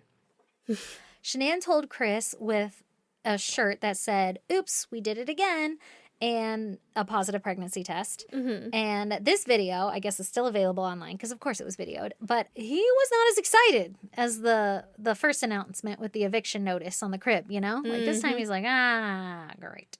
We did it. Yeah, fuck. Yeah. I thought we were just going to bone and it wouldn't work. Yeah, let's try. So Chris's coworker, Troy McCoy, he broke the news to everybody at work that Chris was going to be a dad again. Aw. And another coworker who was struggling with their spouse to conceive said to Chris jokingly, like, maybe you can give me one of your kids, you know, because they're just getting knocked up left and right. Chris was scared and apprehensive about having another child, but again, he didn't say anything. Who isn't? Preach! Everybody is. Everybody's like, fuck, what have we done? No, I'm so happy. Help me. On June 1st, 2018, Chris needed to contact Nicole Kissinger, also known as Nikki, the woman from the office that everybody's got the hots for, to have him help with an app that he used for like measuring oil things or some shit that he does out there on oil stuff. Yeah, you wouldn't understand. You didn't go to NASCAR University. I'm just a layman, you know? Yeah. So she followed up 5 days later via email to Chris and his Jesus. team to ensure that the problem was solved. 5 days turnaround time, bitch. We're out here on the field, girl. I need a response now. Yeah, that car has blown up by now. No, we're on oil fields. Oh, We're fuck. oil That's rigging. right. That's right. That's yeah, right. Yeah. That's even worse. Yeah. This oil is spraying everywhere. Where's my app? How much has sprayed? Anyway, she did 5 days, and she's like, problem solved. And they saw each other periodically in the hallway at work a few days a week, and they were like super flirty about it. So they're starting to catch a little fling. Uh-oh. Around the same time, Shanann had Chris start a new Thrive patch that he would wear on his skin, and it gave him tons of energy, and he was more talkative, and he started sleeping less, and he was becoming more physically fit. So this shit sounds like crack. I don't know what Thrive is. I don't ever Meth. remember it Yeah. ever being around, but it sounds I do. I remember the logo. It sounds like I want it. Sounds like it works. What's the downside? What do we know about it now, guys? Tell me. I don't know. I don't know. So anyway, he's more physically fit. Shanann announced to Facebook that they were officially expecting their third child on June 10th. Bum-ba-da-dum. The next day, Nicole and Chris had their first real conversation where he told her that he had 2 daughters and a wife, but that his wife and he were going through a separation. But they weren't. No, in fact, she's pregnant and they're fucking announcing it. Yeah. That's the opposite of a separation. Exactly. So Nikki told him via work email that she appreciated his honesty, and out of respect for his situation, she wanted to keep their relationship like strictly work. What a good girl. Right? And Chris told Nikki that he found her stunning and wanted to get to know her better. Yeah. I love all your morals. Yeah. Can I see more of them? I have some morals laying in my bed here. Do you want to come lay next to them? So they exchanged personal phone numbers and stopped communicating through work email. Oh my God. And Chris started talking to Nikki more and more on the phone leading up to June 22nd. She was like, no. And he was like, but maybe? And she was like, okay. You got me. Let's take this off of work. Yeah. You say you're quitting, though. Okay. You're quitting her? Okay. Oh my So- God. So now we're at June 22nd, and there's a Thrive getaway trip to San Diego, and Shanann plans it for them, right? Like, we're going to San Diego. Yay. Shanann's dad, Frank, flew to Colorado to watch the kids and noticed that Chris was aggressive and yelled at the girls when they misbehaved. Fucking, they're getting older, bitch. We got to yell at them sometimes. There's Sorry. a certain point. I don't know why I'm defending him so much. You are, a little bit. He really is awful. Yeah. I just feel for the whole kid thing. I'm like, God, that's awful. The kids Yeah. are treating you like that too? Yeah. But also... I also see, like, a glimpse into a life. You know? Like, you stay with these people for a couple of days. You get a glimpse into a life. You don't... Sure. Like, know everything. I yell at my kids, too. Fucking preach. Yeah. I know. I do that, you know? All the time. All And the they time. Look and you're like, that's right. I train them like shock dogs. anybody with PTSD if they come to my house. They'll be like, she's horrible. Right? Okay, but in retrospect, Chris is getting a little aggro, and they've never seen that before. They're like, oh, God, okay, he's getting a little mad. Well, it could be all these Thrive patches, the fucking hormons you're putting in your body, but you don't know what they are. Yeah, I don't know what the fuck's in that shit. Like, just tea tree oil and our special blend of spices. So, in San Diego, Chris met up with an old high school friend who was stationed there, and he told him that he was talking to a girl at work that he liked. Oh, my God. Elaborate. And the friend didn't pry and just kind of blew it off. Like, oh, that's some shit you shouldn't be talking about. Yeah. Right? Chris, you haven't seen me since high school, my dude? You're just looking to get rid of a fucking secret? But he didn't have many friends, so maybe. Chris and Shanann seemed just as in love as ever. Chris was affectionate and didn't raise any red flags to Shanann. So he is, like, acting like his normal self to her, but, like, behind her back is doing all their shit. Mm-hmm. Or, like, anyone in the... Everybody was like, they seemed... He seemed great. Like, they were in love. Mm-hmm. And they returned home on June 26th to a letter from their HOA. And I guess their HOA was suing them because they hadn't paid their dues. And they were due to appear in court on August 24th. Oh, my God. So, could you imagine if you leave your wife in charge of the finances or your spouse in charge of the finances and then they're like, we're so rich and you spend so much money and they're like, just kidding, surprise, bankruptcy. And you're like, Jesus Christ. You're like, you got it now? Yeah, we're fine. Everything's fine. Just kidding. We're getting sued. Like, dude, what? but for HOA, I'd probably be like, that's legit. Thanks for not playing that bullshit fucking goddamn money. But stupid. I agree it's a dumb thing to pay, but you agreed to pay it when you built your fucking house there. You could have built your house anywhere. For sure. She probably wanted the HOA fees. Yeah, because they take care of the fucking outsides. Well, you do, but so do all your neighbors. Yeah, they make sure that it looks nice. And then they're like, uh-oh, a pothole. Now we'll fix They're it. like, uh-oh, also, a poop trash can we're going to resurface the pool. In the community. Yeah. Okay, so HOA is suing them because they haven't paid their dues. Okay. Now, there was 2 different accounts, allegedly, that you can read about, that Shanann did not pay the bill because she spent the money elsewhere and they were living paycheck to paycheck. And another account that Shanann didn't pay the bill because it was like spite, out of spite. She was like, I'm angry because there was months of loud construction next to my new build. And how dare there be more construction? God, I'm so rude right now, but like, what a silly thing to not pay your HOA for. You just built your house, too. Yeah, you wouldn't expect that they're going to build your neighbor's house, Right. too. But I guess, so either she didn't want to pay it because it was loud, or she didn't because she didn't have any fucking money, or maybe both. I mean, she probably didn't want to either way. Yeah. So they brushed the letter off because the following day, on June 27th, Chris was to drop Shanann, Frank, Bella, and Celeste. She put nicknames here, and I didn't say them, so I was like, uh-oh. Off at the airport for their 6-week-long vacation in North Carolina. So the whole family, Chris's whole family. 6 weeks? Except for Chris. Chris ain't going for 6 weeks. Wow. It's his wife, his 2 daughters, and his father-in-law. And they're all going summer break. Summer break, gonna go spend it over at Shanann's family's house, I'm guessing? Yeah. And Chris is gonna hang back. Wow. Okay. Right? He never displayed any discomfort at not being able to go see his family for like over 5 weeks straight. I guess the plan was like she was going to go out there and then Chris would go out and spend like the last week and they'd all fly back together or some shit. Mm-hmm. He was due to fly into North Carolina on July 31st and fly back to Colorado on August 7th. Okay.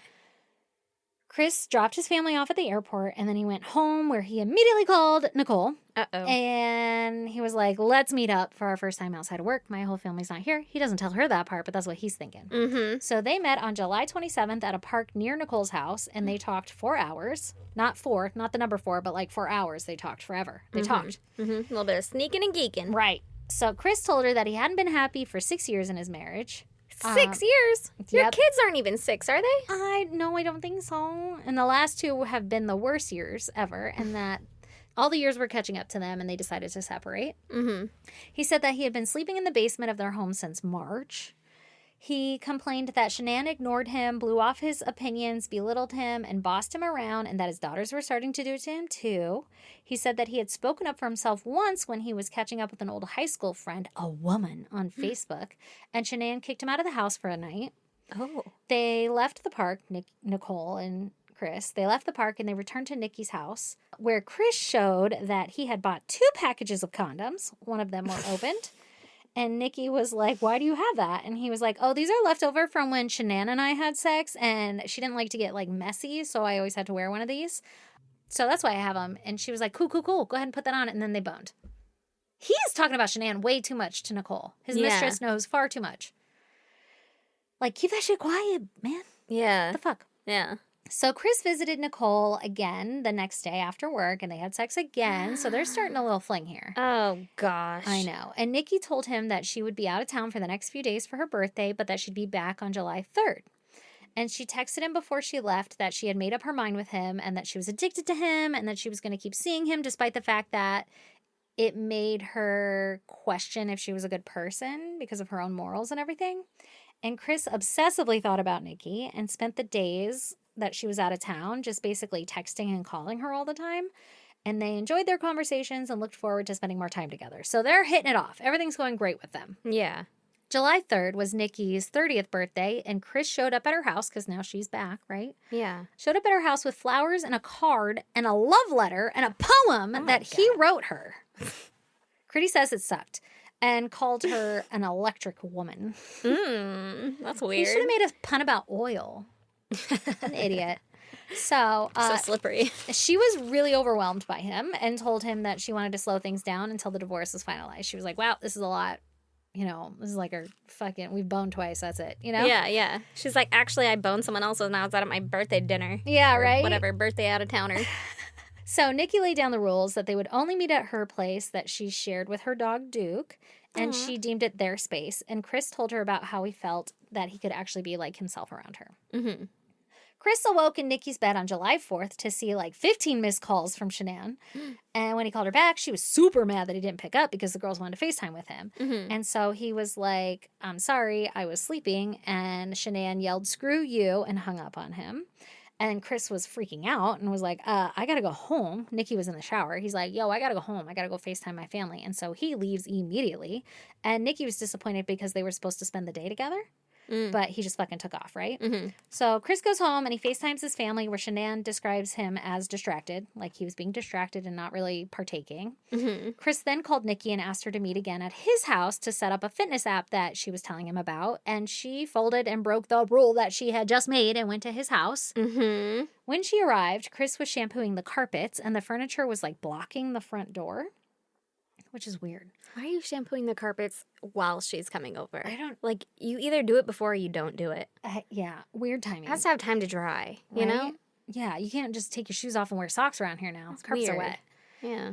While setting up the app and collecting information on Chris's workout, diet, and supplement intake, she was taken aback by how much weight he was losing and how much he was working out.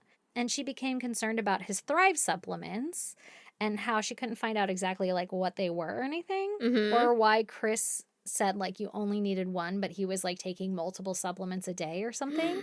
So she was like, that's not safe. Yeah, that Like, can't be good for you. Yeah. And Chris like kept urging her to take it and try it. And she was like, nah, I'm good. So she never did. Wow. She didn't feel comfortable trying it. Nikki took in the huge house, the photos of his family, all of his nice shit, right? And she was like, it made her like pause and think about like, why would he want to leave everything that he has? Like this man has a lot of stuff. But Chris reassured her that they had tried to work things out and it just wasn't happening. So like, this is it. So Chris was invited by some friends of Shanann to watch fireworks on the 4th of July. And during the visit, he told them that he was just working out a lot and working around the house to pass the time while his family was gone. And they didn't notice anything out of the ordinary for Chris. So he's sneaking a geek and everything, and he's fooling everybody around him. Mm-hmm. Nikki had set up 2 dates that night. I'm guessing with other men or friends or something. I don't really know who these dates were on the 4th of July, but neither of them showed up. So she called Chris, and he came right over to spend the night with her. Mm-hmm. He ain't got shit to do. He ain't got shit to do. So they spent nearly every moment of the next week together at Nikki's apartment watching movies and having sex. So it sounds like high school for some people. They went on dates to nice restaurants using gift cards that Chris had gotten at work as a reward for oil operating or whatever. So I guess that's how they would like give you bonuses. They'd be like, anyway, here's a fucking card for food. Roos Chris Steakhouse. Yeah. And Nikki recalled that it was exhausting because Chris never slept and that he just wanted to stay up all night talking. Probably because fucking Thrive patches He's or on whatever. fucking meth, bro. Yeah. His dad's addicted to cocaine. He's addicted to Thrive. Chris would go to work, come home, and shower and feed the dog, and then go right back to Nikki's. So he Wow. was living his best life. Yeah. Shanann was not dumb, though, and she was noticing that Chris was not present, and she was getting frustrated with him because he wasn't giving her the attention that he usually did. Yeah. Well, you left for 6 weeks, dude. That's a lot. I know. Not to say that that's her fault or anything. No, but like, what or the that fuck? he had any fucking right. But 6 weeks is like, Right. How can you tell that I haven't been present? Like you're out of state. I guess like text messages and phone calls and stuff. Yeah. But how scary to be that far away and be like, dude, where are you? Like why what are are you you not doing? answering the phone all the time? Yeah, yeah. Sounds weird. Especially if it's within the routine times. Right? Like how they normally do. Mm-hmm. Shanann and the girls went to stay with the Watts family on Friday, July 6th. So they went to go stay with the in-laws. Mm-hmm. And Shanann was furious to see that her in-laws did not follow her instructions to fill the home with foods that her children could eat. So I'm assuming like gluten-free, tree nut-free kind of stuff. And she went to the grocery store and spent $375 on food that was safe for her daughters. Mm-hmm. Cindy and Ronnie, Chris's parents, knew that Shanann was on edge, but did their best to not create trouble because they wanted to spend time with their granddaughters. Mm-hmm. And that same night, Chris took Nikki to see Jurassic Park. And they walked around a shopping mall, and he later confessed to her that he was in love with her. And this was their 8th day of the relationship. Oh my God. Oopsie. Meanwhile, his family's at his parents' house. Yeah. What the fuck? Yeah, you're coming in real strong here, bud. Yeah. On Monday, July 9th, Chris's sister, Jamie, brought her children over to the parents' house to play with their cousins, right? All the families together. Mm-hmm. And everything was fine until Shanann caught one of Jamie's children eating ice cream that she was convinced was going to make Celeste have a severe allergic reaction. I'm guessing it was a Pistachio? Big Dipper, and it had nuts on the outside. That's the only thing I can think of. All right. Yeah, maybe. You know, I was like- thinking, was it pistachio ice cream? What fucking kid is opting for pistachio ice cream? I don't know. You are at grandparents' house, so maybe. Mm-hmm. I Or don't something know. with nuts, like a Snickers. Right? Anyway, so Shanann seen this shit and she lost her fucking mind. A screaming argument ensued where she accused Cindy, Chris's mom, of trying to kill Celeste. Oh my God. And Cindy told Shanann that their family would never be good enough for you. Like, you're just being too much, right? But also, a fucking nut allergy is very dangerous. Yeah. You gotta take that shit seriously. Anyway, Shanann packed up her things and had her father come pick them up, and she vowed to never talk to Chris's family again over some nuts. Shanann flooded Chris with calls instructing him to demand his family to apologize to her. Oh my God. And that they have never respected her, and that he basically was being a little bitch for not standing up to them his whole life. That's a lot. Or this whole time. I Yeah. know. Chris did his best to calm Shanann, and he assured her that he would handle it, but he was just trying to get her off the phone so he can go fuck Nikki, you know? Yeah. Like, yeah, that sucks. Okay, bye. Oh my God. I What know. A fucking guy. So, Shanann took to Facebook, and she spent the next few days writing long rants about how her in-laws are horrible and disrespectful people Oh my who God. didn't care about the health of their granddaughters, and Chris's family was like, cool, and blocked her from Facebook. Yeah. Oh my God. Don't fucking air your dirty laundry. A little intense, right? That's why I was saying, like, man, I feel like I'm backing him up a lot, but whoa, not to speak ill of people, but Jesus Christ. Yeah, it's a lot. A little intense. But I can see the validation behind some of it, just a little intense. Yeah. On the 14th, Chris and Nikki went on a date to a car museum where Chris had a blast telling Nikki about cars. Bet and he did. Yeah, and she was into it. He was like, did you know there's Yeah. a NASCAR University? Yeah, and I went went to there. it. And Shanann was like, tell me more. He was No, like, I not graduated Shanann. with honors. Not Shanann. Nikki. Nikki. was like, tell me more. Shanann called several times during that date, and Chris was like making up excuses later that he had fallen asleep after work and shit, and that's why he couldn't hear his phone or answer or whatever. And meanwhile, Nikki's like, why does your phone keep blowing up? yeah, what's going on there? Celeste's birthday party was scheduled to take place the day after, and Chris was barely present on FaceTime. He missed his daughter's birthday for this trip. Isn't that crazy? Oh my God. That's crazy. Anyway, so he was barely like present on FaceTime calls. They celebrated with Shanann's family and friends, while Chris's family was a no-show due to the whole ice cream drama that they started calling Nutgate. Which could mean something totally different. Uh-huh. Chris's parents ended up mailing Celeste's birthday present directly to Colorado, just so you know. They're not terrible people. On June 1st, Chris and Nikki went on another date to go watch drag racing at a motor speedway, and Chris told Shanann he was going with coworkers and he had an amazing time with his girlfriend. And he mentioned that it was the first time that he'd been to a race since he was a kid, when he used to go with his dad all the time. So he was like, literally, he was just being himself and being so excited. Wow. And Shanann was like, this is annoying. Where are you? I'm calling you. You have a whole fucking family here. What's going on? Yeah. Nikki was starting to think about her future with Chris and began researching men leaving their wives and how often they marry their mistress. Like, she was like really starting to get hopeful about this. Oh my God. Shanann What, statistics? Like, oh, you got a 50% chance. I don't know. Is Google going to tell you if he's going to propose? I don't fuck? fucking know. Shanann was getting increasingly suspicious that Chris was like talking to her less and less, and she called him inconsiderate and that he was being one-sided and selfish. She accused him of lying to her and that maybe he was with someone else. And he made up so many excuses about work and being exhausted and that he was sorry and that he loved her and missed her and all this other shit. So instead of being like, yeah, that's me, he fucking... Yeah, actually, it's time for divorce.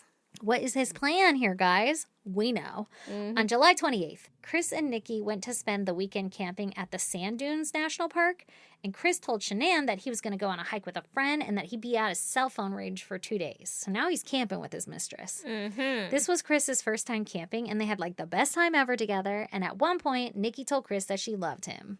So they're falling in love. He's creating this little fairy tale over here. Nikki asked Chris what Shanann thought of their relationship, and Chris told... Of theirs? Yeah. Like, she assumed that Shanann knew who she was? Yeah, because from her perspective, Chris is telling her that they're going to get a divorce and they tried to make it work out and it didn't work out, but that they're amicable, whatever, right? But it's just not going to happen. And so she's like, what does Shanann think? And he was like, she's so supportive of him moving on. That's what he tells Nikki. Oh, my God. Oh, my God, dude is in deep. On July 30th, Chris went to spend the last night he could with Nikki before his flight to North Carolina. And he be with his family. Yeah, and he wrote her this letter confessing his love to her and assuring her that he's going to see her again real soon. Okay. Like, he just had the time of his fucking life. Summer of his life. Chris had gone through some old prescriptions left from Shanann's surgery or whatever, and he found some leftover OxyContin from her spinal surgery, and so he ground it up and he put it in a small bag in his luggage. What's he going to do? What's Chris going to do? I don't know. So he's at the airport, and Chris moved all of his communications and photos and everything with Nikki to a hidden calculator app on his phone. And Shanann scolded him for using the airport's long-term parking due to its costs, even saying, you never even listen to me. This is $135 we can't spend at the beach, because I guess they're going to go to the beach. And she's like, you're spending all our goddamn money. And he's like, it's the one fucking thing I spent out of all this shit. Yeah. Except for that one Metallica tattoo.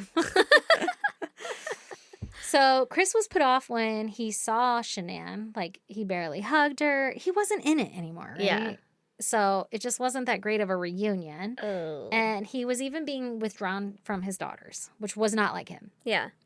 Shanann pulled Chris aside to talk to him about why his behavior changed, and he was evasive and told her that he wanted space.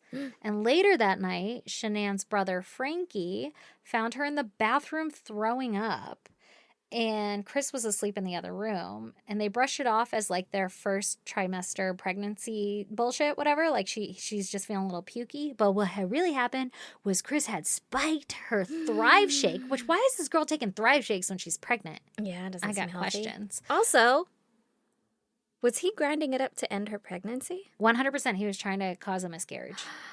What a fucking piece of shit. What a fucking piece of shit. Whoa, Chris. Thought you were so chill back there. Except for the whole cheating thing. But you've been like this doting husband Oh my God. and fucking father. And then all of a sudden you're going to grind up some pills and try to miscarry? Oh Your my unborn God. child? Jesus Christ. Ugh. So Also, how far along would she be at that point? Early first trimester, right? 'Cause Still it first says trimester? First trimester pregnancy bullshit. I guess that's true. That's what I read. Wow. But I guess he thought that it would be easier for him to be with Nikki if there wasn't a baby involved. Fair. Yeah, I guess. At this time, Nikki was still unaware that Shanann was pregnant. Okay, my so she God. had no idea. She just thought the 2 kids and that they were having an amicable separation. Yeah. Meanwhile, he's spiking her pills. Jesus. Thrive shakes. Yeah. Shanann posted for the first time in weeks the following day to gush about how excited she was for August and that she was going to be home having another weekend training with Lavelle in Arizona, and she was having a gender reveal party of the third fucking baby. She's like all excited about everything going on and she's posting about it. Ready for life to continue. Shanann and Chris were having repeated arguments where he wanted to see his family and have them see his children, and she didn't want anything to do with them. That's not good. Chris was distant and not being affectionate to her at all, and she was growing more concerned and confused and angry, and she reached out to friends for advice and support. Oh, no. Shanann had friends talk to her about how maybe the new Thrive patches were affecting his mood, or if he was angry about Nutgate or something, or if he was upset about how long she was gone, or nervous about the new baby. Like, there's all these reasons, girl. Yeah. And Chris He's going through some shit right now. Yeah. Chris and Shanann started sleeping in separate rooms, and they were only communicating through text messages. What? Chris would leave to go outside for hours at a time to go talk to Nikki. Oh. Yeah. Chris came out and told Shanann that he was upset that his family was banned from spending time with his family, with his, kids. Yeah. And Chris went behind her back and invited his family to come see them. And when Shanann found out, she put a stop to it, and he backed down. She was like, they ain't coming here. And so he canceled it.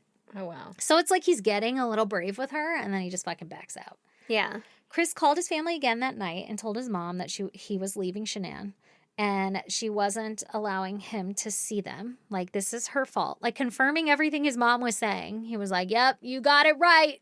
This breezy ain't let me go anywhere. Calling his mom, right? Mm-hmm. Chris then went back to Shanann and told her that he was sick of her alienating him from his family. Wow. Very brave. And she was like, shut up.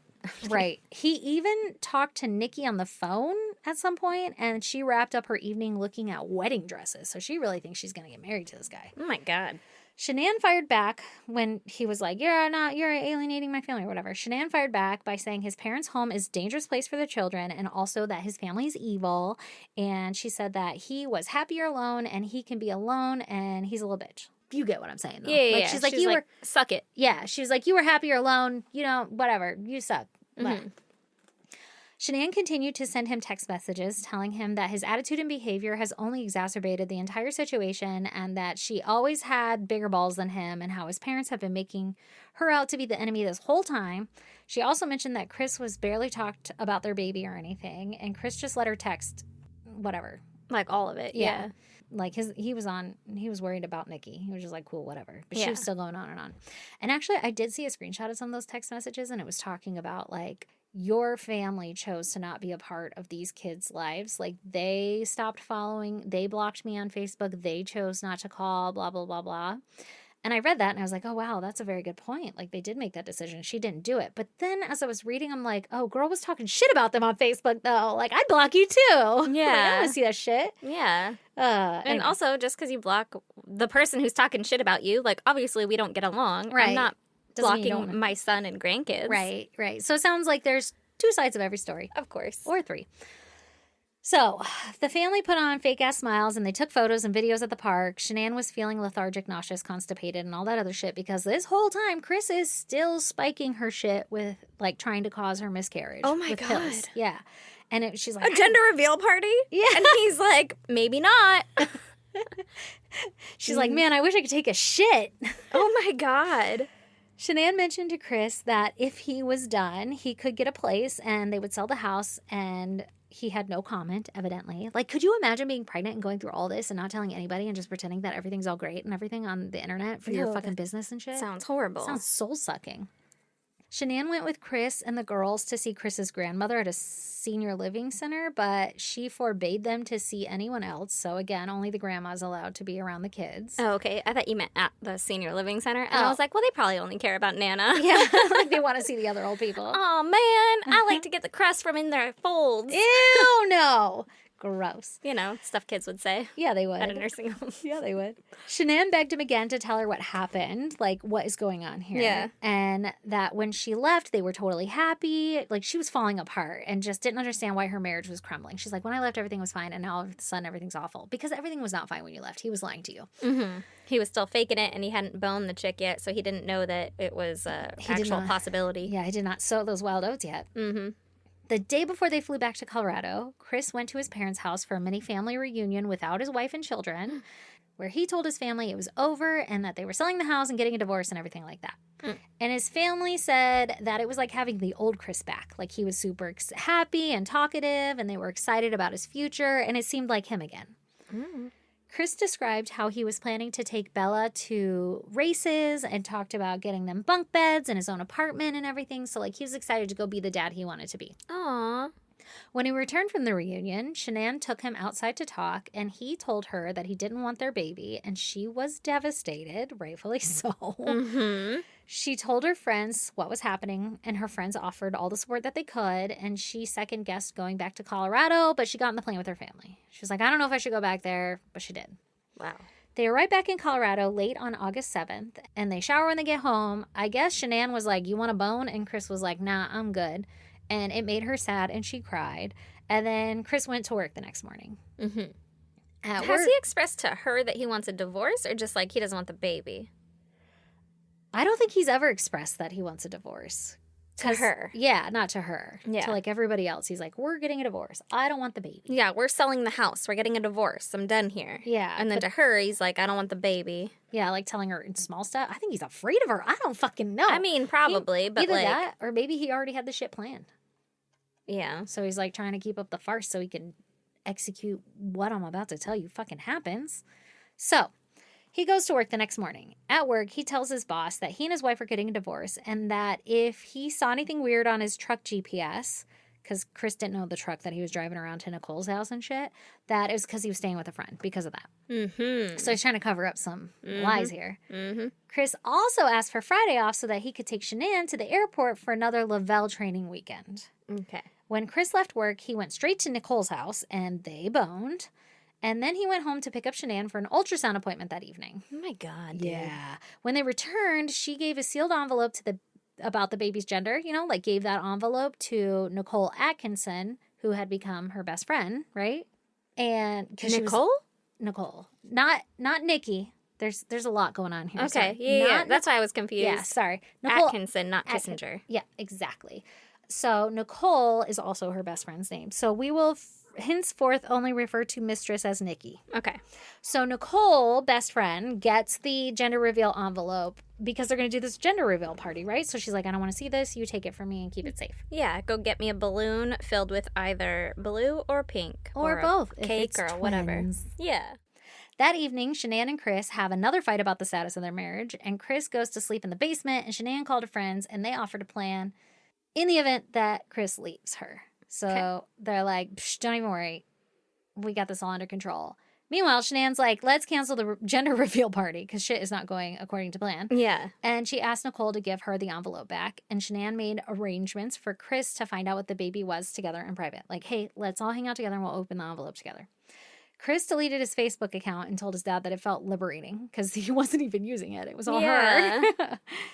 On the morning of August 9th, Shanann wrote Chris a letter pouring her heart out to him, and she also ordered the book called, quote, Hold Me Tight, 7 Conversations for a Lifetime of Love, for Chris to receive on Saturday, and she got the ebook so that she could read it while she was in Arizona because she was going to another fucking Lavelle event. That evening, they found out together that they were having a little boy, so the little boy that they hoped for, and they were planning to name him Nico Lee Watts. And again, Shanann picked the name. Okay. Shanann also set up a trip for just the two of them to work on their marriage in Aspen the following weekend. This is a lot of traveling, girl. Honestly, I'm going to be so real. That's when I do my best fighting. On traveling trips? Yeah. Man, travel together. I'll make you hate somebody. Yeah. Actually, same. I get it. I get the stress. But for some reason, somehow, it's because I'm so chill. I just suck it up and I'm like, yep. You could park there or all the way over there like you did. Some people could park here. I need to walk, so it's fine. By chill, I mean passive-aggressive. And then Lee is actually the chill one, and he ignores my comments. Yeah, so, I think that's what it is. Yeah, that's 1,000%. But at least I know my role. Or he's like, yeah, next time. Yeah. Blissfully unaware that you're stewing. Just like, fuck, I hate walking. All right, so they're going on a trip to Aspen the following weekend. All right. Shanann and Chris talked about their future, and Shanann was totally hopeful that they were going to work out their issues and everything. And he was like, I will not be in involved in the future. He did not. I don't know. I don't know what they said, but he went on to go sleep in the basement and go text Nikki that night. So I don't think he was still equally invested. Like, oh, we'll work on it. Right. And he's just still trying to think of a way out. That's what makes me think maybe he already knew his way out and he just never wanted to tell her because he was afraid of her. So he was just keeping the farce alive to her. But he was like, I know what I'm going to do and I'm going to tell you about it. I swear to God, guys, I'm going to tell you about the murdering part eventually. I don't know. Eventually. Okay, so on the morning of August 10th, Shanann left a note on the counter for Chris and then she leaves for Arizona with her bestie, Nicole. Okay. Chris later texts Shanann a picture of one of the girls' dolls with a white sheet over it like a corpse. Uh-oh. And he offered no context, I guess. I thought I had saw that he had said something along the lines of, like, not sure what to think of this or something, but maybe that's what she said because she posted the picture on Facebook for some reason. Okay. Like, not sure what to think of this. Unnecessary. But I would think that's like your kids playing, you know, whenever like your kids accidentally, you know, all those times your kids accidentally create nooses. Or the times that they accidentally are like, we're just going to tell us where the money is. And you're like, are you waterboarding your doll? Yeah. Or they're just like fucking putting them in a chokehold. Just holding guns against her. You know. Why is it taped to the ground? She's our prisoner. All right. Okay. We're playing hostages. Okay, sounds fun. I'm going to go. I'm going to go back to doing nothing over there. Yeah, so I don't really know the whole context, but weird, whatever. We find our kids playing weird games. Exactly. Shanann asked Chris if he was interested in going with her to take Bella to their first day back at school on Monday, August 13th, and he said he would love to. So, like, you know, they were out for summer. They're going to start school again. Do you want to be a part of that, even though we're not going to, I don't know, fucking family? But she's excited to still family? I don't know.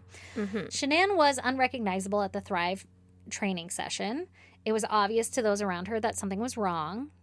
She reached out to her local realtor to arrange possibly selling their home and moving to a more affordable area. So she was making plans also to sell the house and for him to leave and everything, right? Okay. Chris loaded up the girls into the Lexus that same day to go meet Troy McCoy at a gas station parking lot so that he could show him how to use an Amazon Fire Stick. Sounds like Chris is not very good with electrical things. Because, like, he needs help with a lot of apps. Help with an app. Right? Mm-hmm.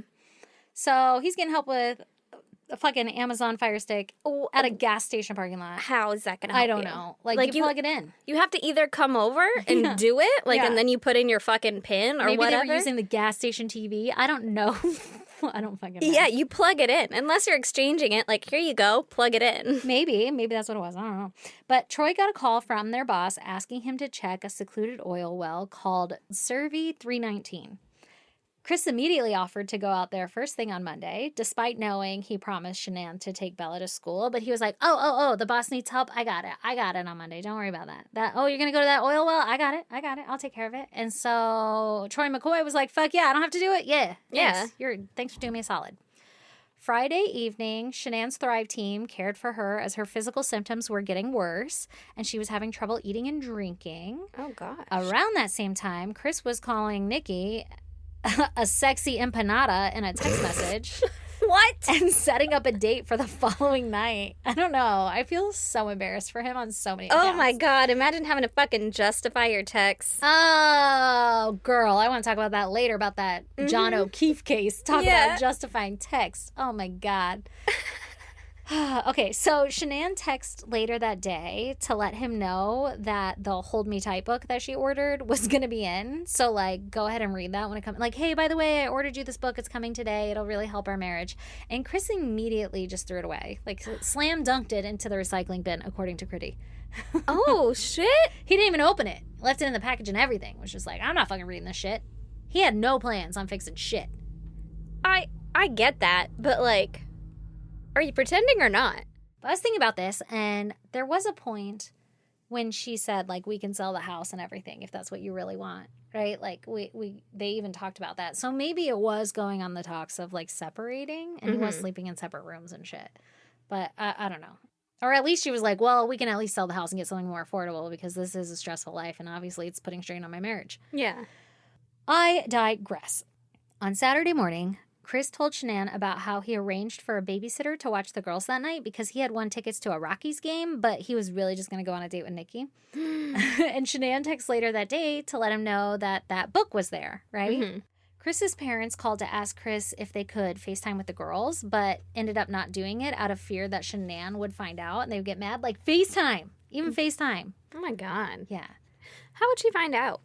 Just don't tell her. Who's going to know? And then just beg forgiveness. Like, oh, yeah, my bad. I mean, they're my parents. He had a whole fucking secret app. He could make that secret, too. I don't know. Yeah, right? Probably because he was fucking Bella and Nikki. He was like, we can't talk right now. How did he have a secret app but didn't know how to install apps or use a fucking Fire Stick? I don't know. Maybe he was actually really smart and he was just faking it to get around people. I don't know. So that everyone would testify and be like, he would have never known how to do that. Testify. Thank you. All right, so he's going to go bone Nikki, right? And they don't FaceTime. The babysitter arrived, and Chris ordered them Papa John's pizza and said he would be back by 10 p.m.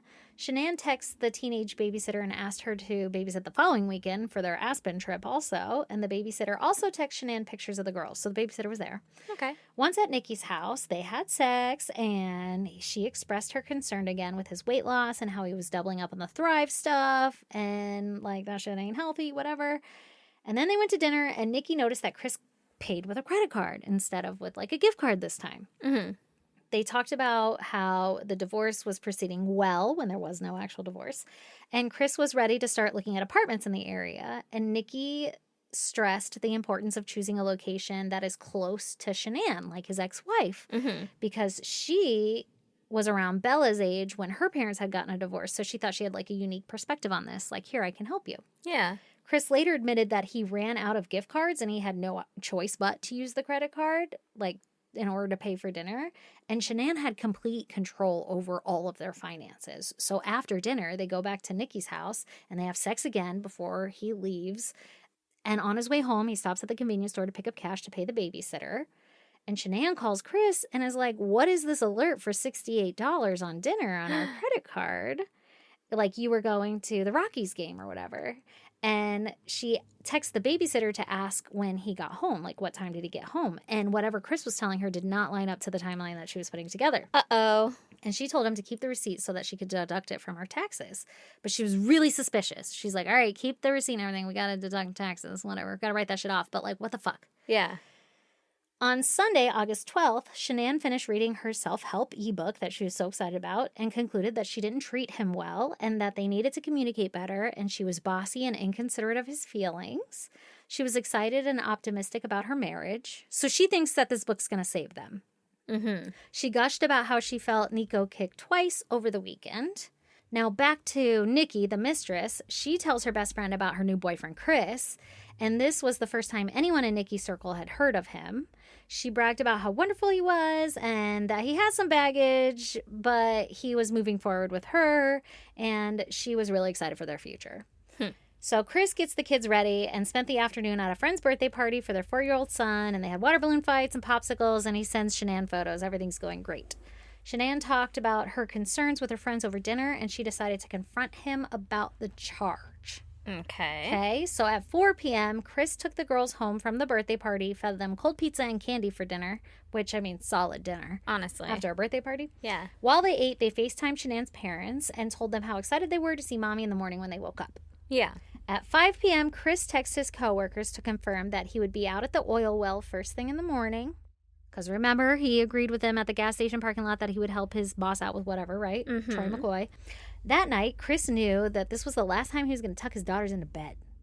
So, because he had some plans, right? Mm-hmm. So let me tell you about some of them plans. I keep telling you, I'm going to tell you. You do. I'm going to tell you. So Shanann's flight was delayed for hours due to bad weather. She tried to call Chris, and he was angry that she interrupted his workout, so she let him go. She texted him that it would be late, but he didn't get back to her until she was already on the plane because he was on the phone with Nikki, his mistress. God. So Shanann didn't arrive back home until 1:45 a.m. when Nicole, her bestie, dropped her off because they had traveled together, right? So she left her luggage and flip-flops by the front door and went to her office where she attempted to purchase some shampoo from another direct sales site, but her credit card was denied. Interesting. Uh-oh. Shanann climbed into bed and wrapped her arms around Chris, who was sleeping in the bed instead of the basement. Mm-hmm. They embraced and they had sex for the first time in months. Bum, bum, bum, bum. And they slept for a few hours before Chris woke up for work. He got up and began to get ready for work. He packed his lunch, and then he went to go wake Shanann up. And he told her that he wanted to cancel their Aspen trip and that their relationship wasn't going to work out. So he's finally telling her. Wow. Okay. Yeah, he's like, this isn't going to happen. Shanann burst into tears and said that she knew there was another woman. Mm-hmm. She said she was going to take the girls and he would never see them again. Oh, can't say that. Chris said he didn't love her anymore. Then he wrapped his arms around her neck and he watched her mascara tears drop down her face until her eyes turned red and she died and she never fought back. Did you know that? No. I didn't know how he did anything. Because, like I said, I checked out. I was like, I don't want to fucking know. That's awful. I watched a documentary. I didn't know she didn't fight back. Okay, so she didn't fight back, and she dies. Bella actually interrupted them when he was choking her. Like, after, I think she was already dead. Because she interrupted and asked, like, what's wrong with Mommy? And Chris told her that Mommy just didn't feel good. And Bella left and spent time with Celeste in their room. And Chris could hear them moving around as he was, like, wrapping Shanann in their bed sheets. Oh, my God. And then in his prison letter, because he's going to go to prison, Chris mentions that he had smothered the girls in their beds prior to Shanann coming home that night. He smothered them. He thought he killed them in their beds, but they didn't die. They just lost consciousness. So, like, when Bella came in, Bella came in, he's like, oh, fuck, you're not dead? He's like, zombie. What? The actual fuck. Oh my God. Surprise, motherfucker. You didn't get me. Yeah. Yeah. I don't know how he tried to smother them. I don't know if they were drugged or something so that they slept through it. I don't fucking know. Or if they were like, the time at night, weird, I go Daddy. or in the morning, if I have to wake up my kids, I'm like, they're for sure dead. Yeah, like, they don't look like breathe it. when Yeah. they're sleeping. He's Yeah. probably like, that's probably enough, you know? I think I did it. Oh, my God. But it made him angry because it didn't work out how he planned. Like, they were supposed to be dead already. God. Yeah, like Shanann was supposed to be last. But she was first. So Chris couldn't lift Shanann, so he had to drag her body down the stairs wrapped in their bed sheets. He been working out all this time. He can't fucking lift her? Was she pregnant? Not that pregnant. I know. I don't know. Oh, my God. But he wrapped her in 2 black garbage bags before backing his truck up to the garage. And this is like shit you can see in ring cam footage and stuff. He loaded her body onto the floor of the back seat, like back seat area, whatever, on the floorboard under the back seats. You get what I'm fucking saying, right? He also grabbed his work tools, lunchbox, and a gas can before he went to go collect his daughters. So he gets Celeste, and she brings her favorite barking dog toy and a blue New York Yankees blanket. Bella brought her favorite pink blanket. So they're bringing, like, their comfort items. Chris had his daughters sit on the bench above their mother's bodies. Just one. Well, there is a baby in there. Oh, it's true. Yeah. Oh, God. When they asked about their car seats, they're like, Daddy, where's my car seat? He was like, don't worry, it's fine this time. Like, you don't need a car seat. And so the girls asked if Mommy was okay because she's just laying on the floor.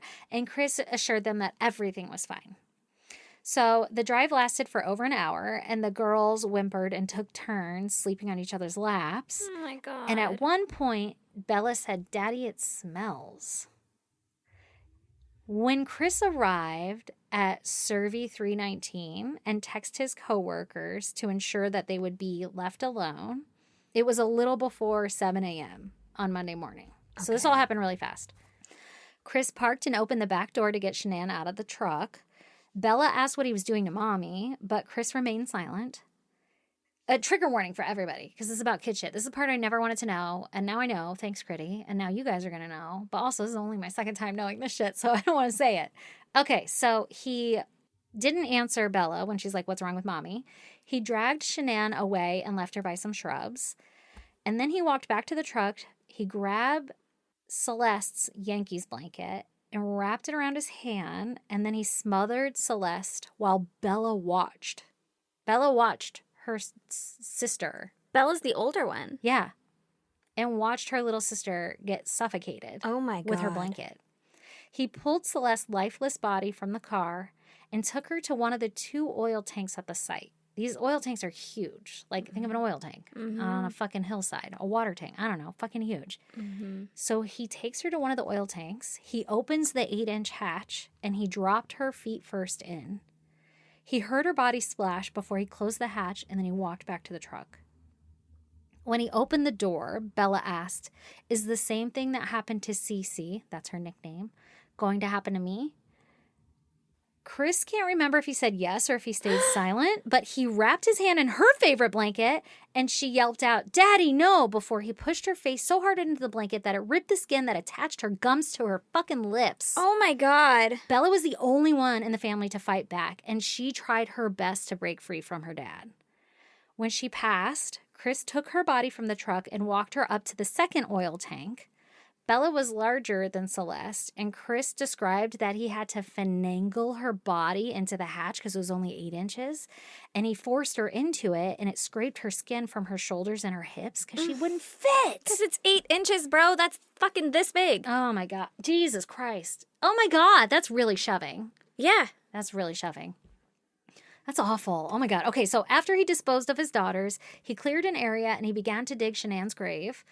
And he gave differing accounts on whether or not he noticed that Shanann had expelled their son. That was the smell in the car. Oh my God.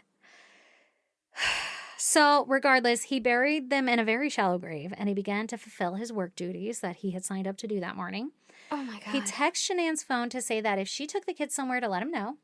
He then started covering his tracks with his coworkers and checking to see where they were to make sure, like, nobody was going to show up, you know? He then called and left Shanann a voicemail before calling the girls' preschool to ask if they were there, and when they said that they hadn't been checked in, he was like, "Okay, well, we're going to be moving out of the area, so you're never going to see them again, so blah, blah, blah, whatever." What? Yeah. Uh-oh. Yeah. Uh-oh. Like, he's trying to just move on. Like, nobody's going to notice that. His whole family's just fucking missing. Yeah. His coworkers arrive at the site, and they begin to work because they were all going to work, right? So they're all just working around with dead babies in their fucking oil wells. Like, talk about trauma. Oh, my what the God. fuck? Chris had just murdered his entire family like an hour ago. Yeah. And he's just walking around. Whatever. He told them that he went to that Rockies game and that it was epic, even though he didn't really go. He kept complaining that it was hot, even though it was in the mid-50s. His fucking adrenaline's probably spiked, all those weird hormones from his Thrive thing, too. Oh, my God. Could you imagine? So Troy McCoy mentioned that he was slumming it because he was wearing old boots and pants and not his usual fancy work clothes. So he seemed a little different, you know? But nobody was really suspicious of his behavior. An hour and a half after the murders, Chris called his realtor to inquire about selling the house.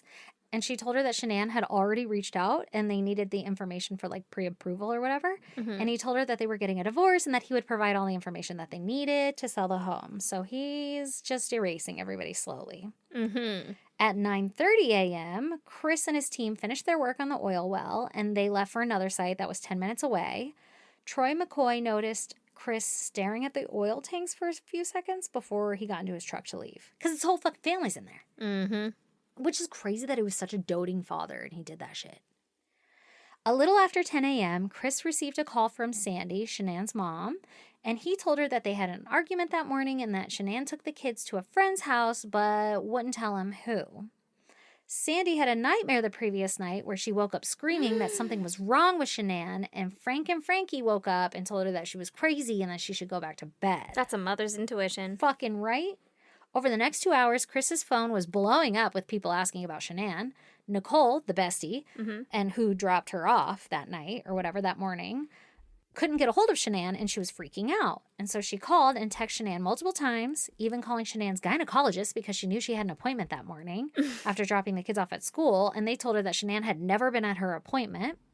So Nicole called Chris, and he gave her the same bullshit story. Nicole grabbed her teenage son and toddler daughter and drove over to Shanann's house because fuck that, right? And she saw that Shanann's flip-flops and luggage and the kids' car seats were out by the front door at the house, and she had the key code to the house, but the latch was locked. That would prevent, like, people from coming in.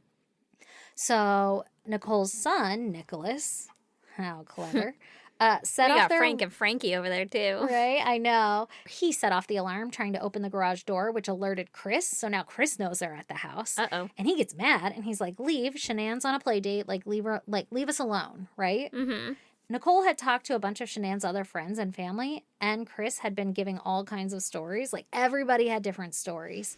And some people knew about the separation story, and others said that a friend picked her and the kids up or whatever. Like, it was just something different every time. Yeah. At 1 p.m., Nicole said, fuck everything about that, and threatened to call the cops. She was like, Chris, if you don't show me where she's at, I really am going to call the cops. And Chris was panicked and said that he didn't want the cops involved and that he was on his way home. And Chris told Troy McCoy that something was happening at his house and he had to go, but first he had to take a shit.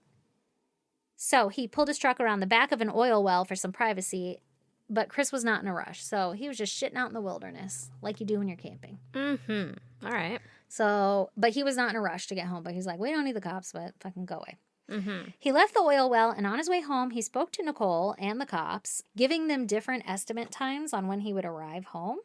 He did stop at a construction site on the way home and dumped his clothes and other pieces of evidence that were never recovered. So, like, he was busy. He couldn't just come right home, you know? Mm-hmm. He had shit to do. He had shit to finish. Like, she calling the cops while he's in the middle of doing the crime, you know? He's Yeah. like, fuck, not yet. I'm not ready. Yeah. So Nicole called the cops at 1:30 p.m. and told them to come break down the door. And she told them that Chris kept giving them different stories on where his family is and what's happening in their marriage, and that Shanann was sick and she was scared that she was passed out in there and that she needed help. Mm-hmm. Nicole also stressed that Shanann didn't know that they were getting a divorce. She was like, I'm hearing all these stories about their separation, but Shanann did not know that they were getting a divorce. And he's telling them that they're getting a divorce. So there we go. We have our answer. He never said it. Yeah. Okay. When the cops showed up, the officer walked around the house and said he could not enter without Chris there. Chris arrives and they enter the house, and they quickly discover her phone, purse, keys, medication, the girls' blankies, and wedding ring in the house. Mm-hmm. Chris admits later that he took off Shanann's wedding ring before dumping her body because he wanted to try to pawn it and make some money. What the fuck? Wow. What the fuck? That's fucked up. That's so awful. Oh my God, and also could you imagine committing a crime but not having a chance to clean that up yet? Right. Like, the sheets are not on his bed. Yeah. And I guess the police noticed that his, like, sheets were off the bed and there was, like, a pile of strip bedding in the corner or whatever. And he's like, that's kind of weird. But, like, also... Maybe okay. it's not. Yeah. The officer began to talk to neighbors, and next door, they viewed a surveillance camera that showed Chris backing his truck up into the garage and leaving the home before dawn at 5:15 a.m. that morning. Mm-hmm. That was concerning to Nicole because she knew that Chris would not do that because their garage door noise would wake up the girls. She's like, that's not normal for them to open the garage at 5 in the morning. There was no other motion at the Watts house until Nicole arrived, according to that surveillance footage. Mm-hmm. And the neighbor told the officer that Chris wasn't acting right and that he was very fidgety. So the police are like, that's suspicious. The entirety of the police body cam of Chris's bullshitting his way through the afternoon is on YouTube, if you're interested. Mm-hmm. Shanann's mom got on the phone with the officer and told him to check Chris's GPS because she thought he did something. She instantly was like, it was fucking Chris. Nobody was surprised. Wow. Know? During Chris's initial interview, he said that they had had a fight that morning and decided to move forward with a divorce. They were also having financial troubles, and so they decided to sell the house and downsize. They also talked about shared custody of the girls, and she was planning on taking the kids to a play date that day to relax. Then he went to work, and then when he came home, that's when the cops showed up. The police stayed at the Watts house into the afternoon, searching and canvassing the neighborhood. Monday night, multiple Facebook posts went out about how Shanann and her girls were missing. The official missing persons report for Shanann, Bella, and Cece went live on Tuesday, and the story quickly went national. I remember this all blowing up. Mm-hmm. Throughout the day, Chris was texting Nikki like normal, and they made arrangements to go see a movie later that week. Like, he wasn't like, my entire family's missing. He just played it like nothing was wrong. Oh, my God. In the afternoon, when Nikki arrived home from work, she learned from Chris that Shanann and the girls weren't home, but she just blew it off as like she didn't seem concerned. Like, he didn't seem concerned either, so she's like, whatever. Yeah, so why should she? Yeah, Chris had his friends come to his house to offer support after the police left, and they described him as having a lack of concern and wanted to return back to work. And Chris also had trouble making eye contact with everybody who came over. Mm-hmm. So he's acting weird. After the visitors left, Chris called Nikki, and she said that he was worried because she didn't have any of her things. So I guess at this point now, Nikki knows she's missing or hasn't been home yet. Yeah. And Chris is like, oh, I'm worried because she doesn't have any of her things. Well, like her phone and purse and all that was at their house. Maybe. But again, Nikki just assumed that she was like blowing off steam too. So like, okay, kind of weird, but she's probably You guys are Fine. getting a divorce. Yeah. Like you're talking about it. Chris was not allowed to return to work on August 13th and spent the day cleaning his home. He spent that evening on FaceTime with Nikki, and she noticed that he had stripped the sheets because he said they had smelled, which I think this is all just in retrospect. She's like, oh, he did mention that he stripped the sheets. Mm-hmm. He kept saying how he wanted to see her, and she was creeped out by him and kind of let him go. Like, she just was like, this is all really weird. Like, got weird vibes. Yeah. They talked on the phone again that night, but she felt uneasy about the whole thing, and so she Googled Shanann. For the first time. I guess. On August 14th, Nikki confronts Chris because she's like, what the fuck? She's missing and pregnant. Yeah. Like, everybody knows she's missing. What are you talking about? You think that she just, like, walked away? Yeah. She's missing. Like, Why didn't you she's a tell me missing that? person. Yeah, why didn't you tell? And your kids. Like, what are you Yeah. talking about? He first tried to convince her that the baby wasn't his, and then he admitted that the baby was his, and that he knew about the baby the whole time, and he hoped that she wouldn't let that affect their relationship, and she let him go. Yeah. Yeah. We're going to talk about this later. She called back again after watching more news and caught him in even more lies, and she told him that she didn't want to talk to him anymore, and she deleted his messages and pictures from her phone. Not the best idea, but No. okay. But she's like, oh my God. Yeah. Like, ew, I want out. Yeah. The same day, the police did a canine search on his home, and Chris did a news interview that made the entire country question his innocence. Uh-oh. Nikki contacted the police and disclosed that she was in a relationship with Chris Watts, so she does the right thing. Yeah. She admits to deleting information from her phone, cooperated with the investigation, and was mortified that she was having, like, this affair With a was married happening. man, Yeah. yeah. And it ended up costing her her job. Yeah. Really. She was so conscious of it, too. I I was going to say she was know. careful, but she really wasn't that careful. But she Yeah. was conscious of Yeah, it. and he like, just lied to her. she didn't want to do that. No. That's so fucked up. It is. Investigators from the Colorado Bureau of Investigations watched the interview, and one literally looked at the other and said, oh shit. Like, it was obvious that he was hiding something. Mm-hmm. They interviewed him, and he was full of shit, and they arranged to have him take a polygraph the following morning. Chris called his parents and told his dad, like, hey man, you got to get down here right now. I'm fucking in deep. Like, I got to take a polygraph test, and I'm getting nervous because everybody's missing and everything, right? Yeah. So his dad's like, don't worry, dude, I got your back. We'll be there. So on August 15th, Chris picked up his father from the airport, and they drove directly to the police department for his polygraph test. Wow. Investigator Tammy Okay. administered the polygraph and told him before the test, quote, right now there's only one person in this room that knows the truth, and in 5 minutes there will be two of us. Ooh. Fucking Investigator Tammy. Chris failed the fuck out of that thing. And he tried to say that he was hiding his affair, and that's why he failed. And the Investigator Tammy's like, I didn't ask you one fucking question about your affair. You failed everything. They also told him, like, hey, yo, we've been in contact with Nikki, so we know that you've been having this whole affair. We know everything. Yeah. Like, don't lie to us anymore. They pushed Chris hard and offered ideas for him to confess, and he decided to tell them that Shanann did something to the girls, and he had to cover it up for her. Mm-hmm. He asked to be left alone with his father, where he confessed a total lie, where he caught Shanann smothering the children, and he strangled her out of a fit of rage, and then he hid the body so nobody would find out what happened. Ronnie was wearing a handmade shirt that said, Papa Ronnie, Who the his fuck is- dad. oh, okay. His dad, yeah. And it was what his grandchildren called him, and he was rubbing his son's back and telling him, like, we're going to fight this, we're going to get you a good lawyer, like, I'm so sorry that happened to you. Oh, my God. And he fucking did it. Oh, my Fucking God. lying again. Oh, God. All of Chris's interrogations are available on YouTube, if you're so interested. I am. Chris was arrested, and the news came out that his family was dead. Shanann's parents found out what happened to their daughter and granddaughters on the nightly goddamn news. That's how they knew. Oh, my God. Chris was given a map of How Survey did 319. the police not fucking call them? How? I don't fucking know. That's awful. The nightly news? The nightly news is how they found out. Chris was given a map of that site, the Survey 319 site, and he marked where the investigators could find the bodies. The bodies were recovered the next day on August 16th. I feel like that's a same night kind of adventure, you know? Like, What? at least go get the body in the dirt. They waited the next day to go recover the bodies. Oh, yeah, that is weird. Like, you don't think that's, like, instantly? Like, that's like... Yeah, like, let's head out.